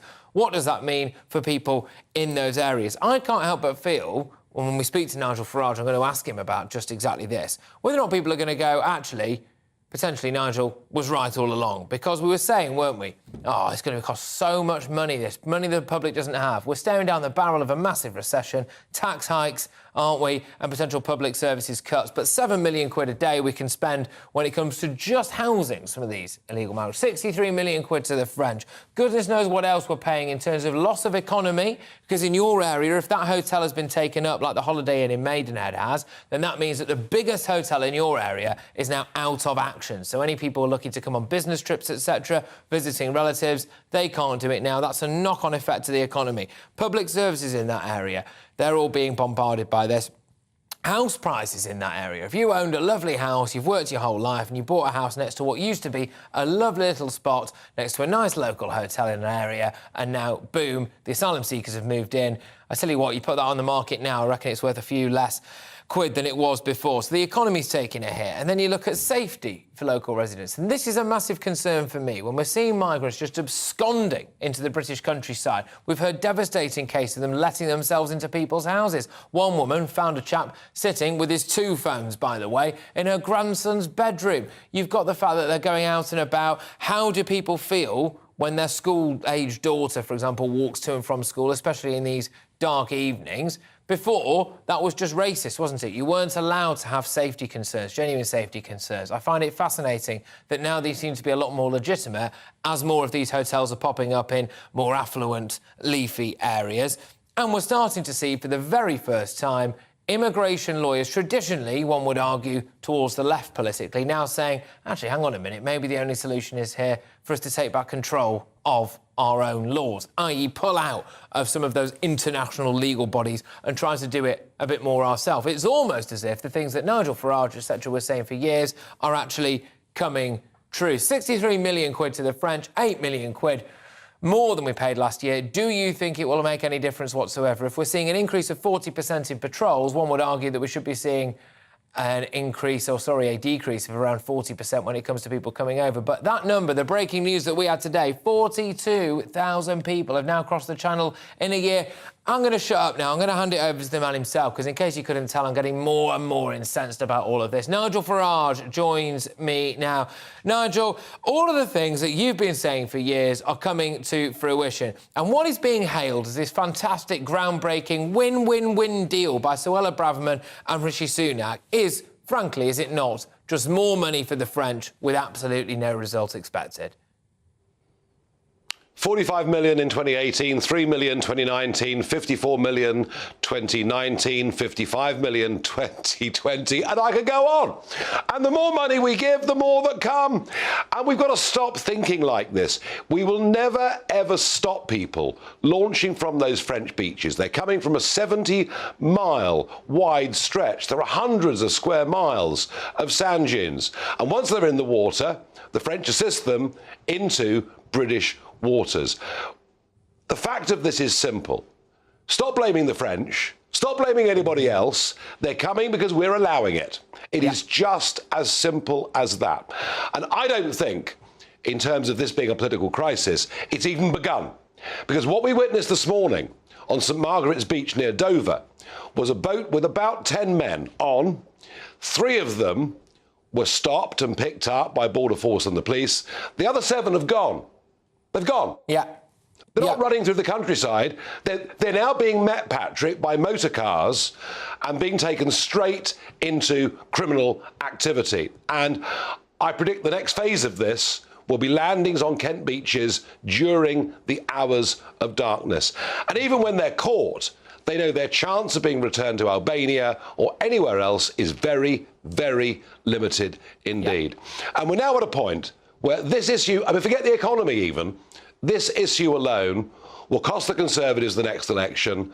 And for Sunak and Braverman today to hail this as some sort of breakthrough, frankly, we've heard it all before, we're bored. And in response, Sir Keir Starmer, frankly, has nothing to say. Nobody in Westminster is prepared to lift a finger. No, it's actually offensive, though, Nigel, and I can't help but wonder whether or not... It's almost a little bit like that gender row, isn't it, where we're being asked to suspend complete and utter logic, right? Now, you look at it and you go, we've got people who are clearly not children, clearly not seeking asylum from any kind of war-torn country, clearly not here for, quotes, a better life. They're here to work in an underground illegal economy, to abscond at the first possible opportunity to do that, to take a load of cash, literally bags of it, in fact, back to Albania or wherever else to build a nice house. But yet we keep being told that we've got to be this open, welcoming country. The reality is we're just being taken for a ride, aren't we? Well, it's worse than that. No, it's worse than that. I mean, look at what happened on Westminster Bridge, through Parliament Square and to Churchill's statue on Saturday. Now, this was Remembrance Weekend. There were military veterans, families, widows coming up the day before the cenotaph to pay their own personal, private respects. What we saw on Saturday was evidence that both illegal and legal immigration are changing the culture of our country beyond recognition. Clearly, those Albanians protesting did not know what a sacred weekend this was in the British calendar, cared less.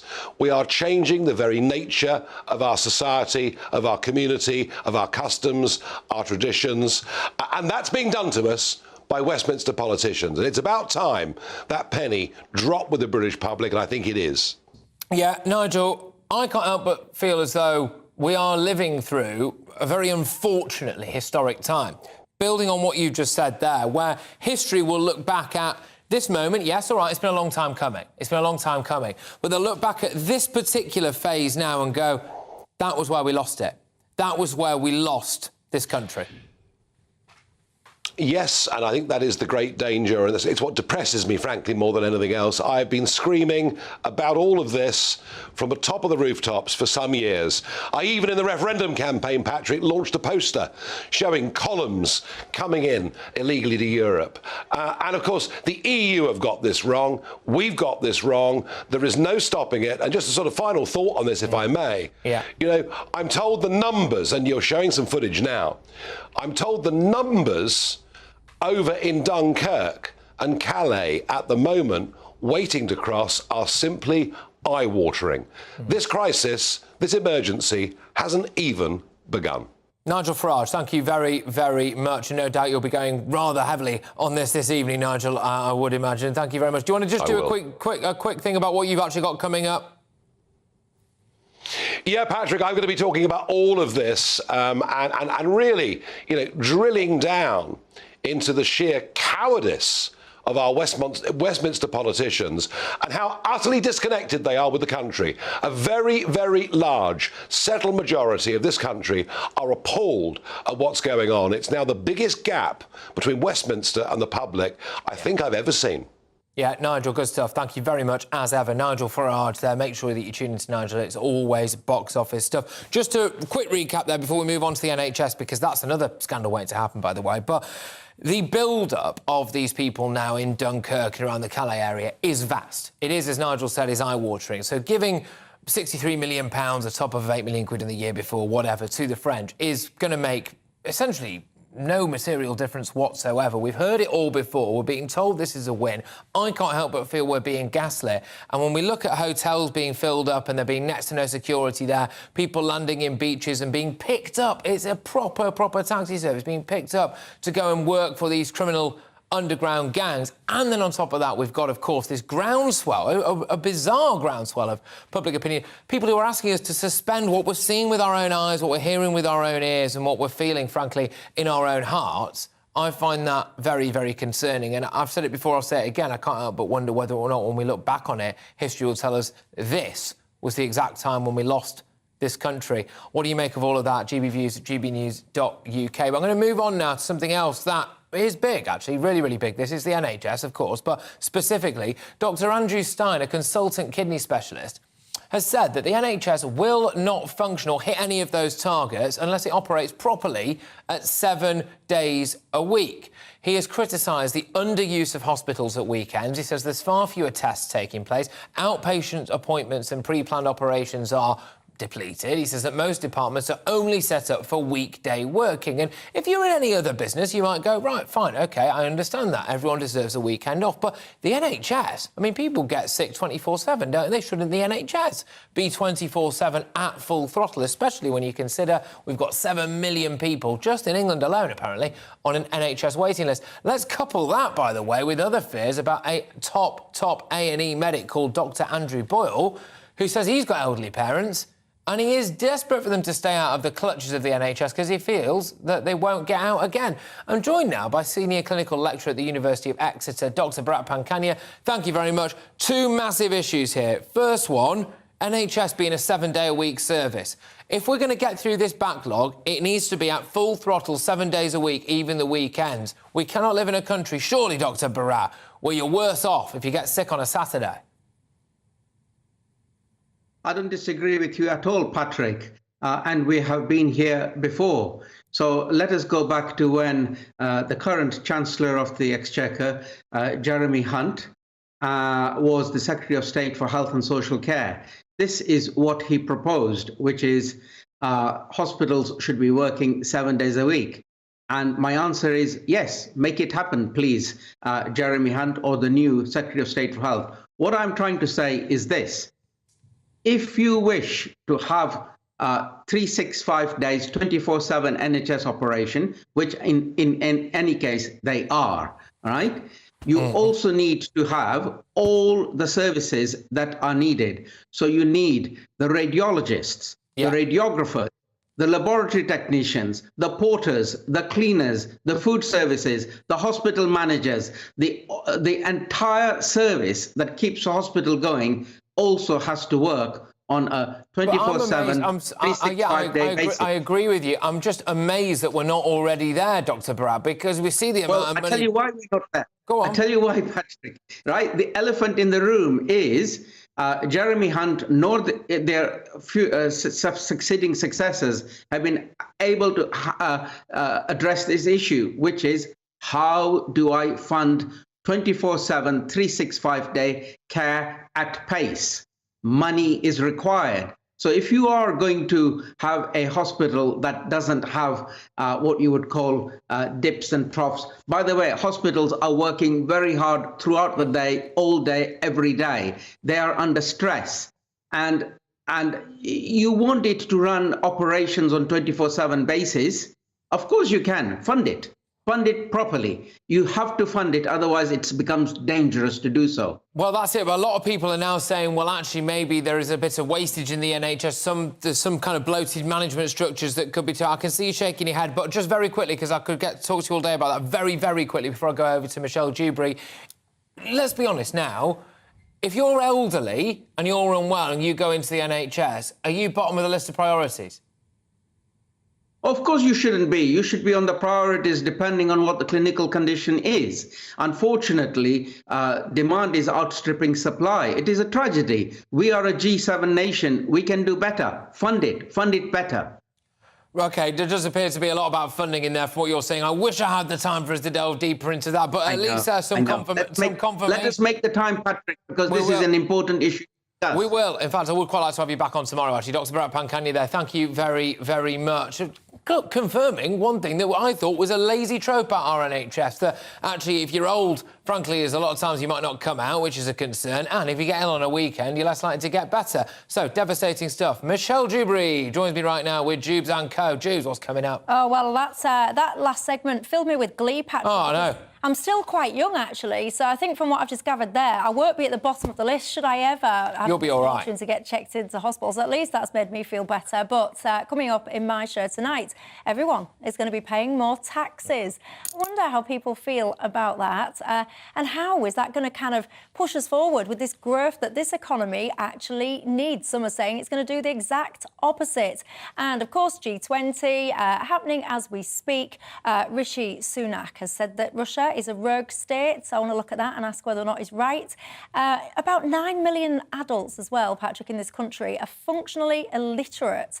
And I wonder why. 1 in 10 people apparently suffer with some form of dyslexia. One of my panel thinks that is basically a non-existent disease. I wonder what people think to that. And of course, we'll be looking at the migrant deal. Well, I call it a deal. Some say it's a bit of a rip-off, actually. Yeah. But I'll look at whether or not it's going to make a difference. Keeping me company tonight, David Tabazal, the entrepreneur, and Peter Hitchens. I can't help but feel if you'd have pitched that deal to Lord Sugar when you were on The Apprentice, I don't think he would have gone for it, would he? I think I'd have been fired long before I even had the chance to even do that. The rate it's all going, Patrick. Exactly. Look, Michelle, thank you so much. It's going to be a box office show that, as ever, make sure you tune in for Jubes & Co. 6 till 7. That's it from me today. It's flown by. Thank you very much, everybody. Love being a part of your afternoon, dragging you, kicking and screaming into prime time right here on GB News. Get yourself a cup of tea and don't you dare move, because Michelle Dewberry is up next with Jubes & Co. Hi there, I'm Aidan McGivern and here's the latest weather forecast from the Met Office.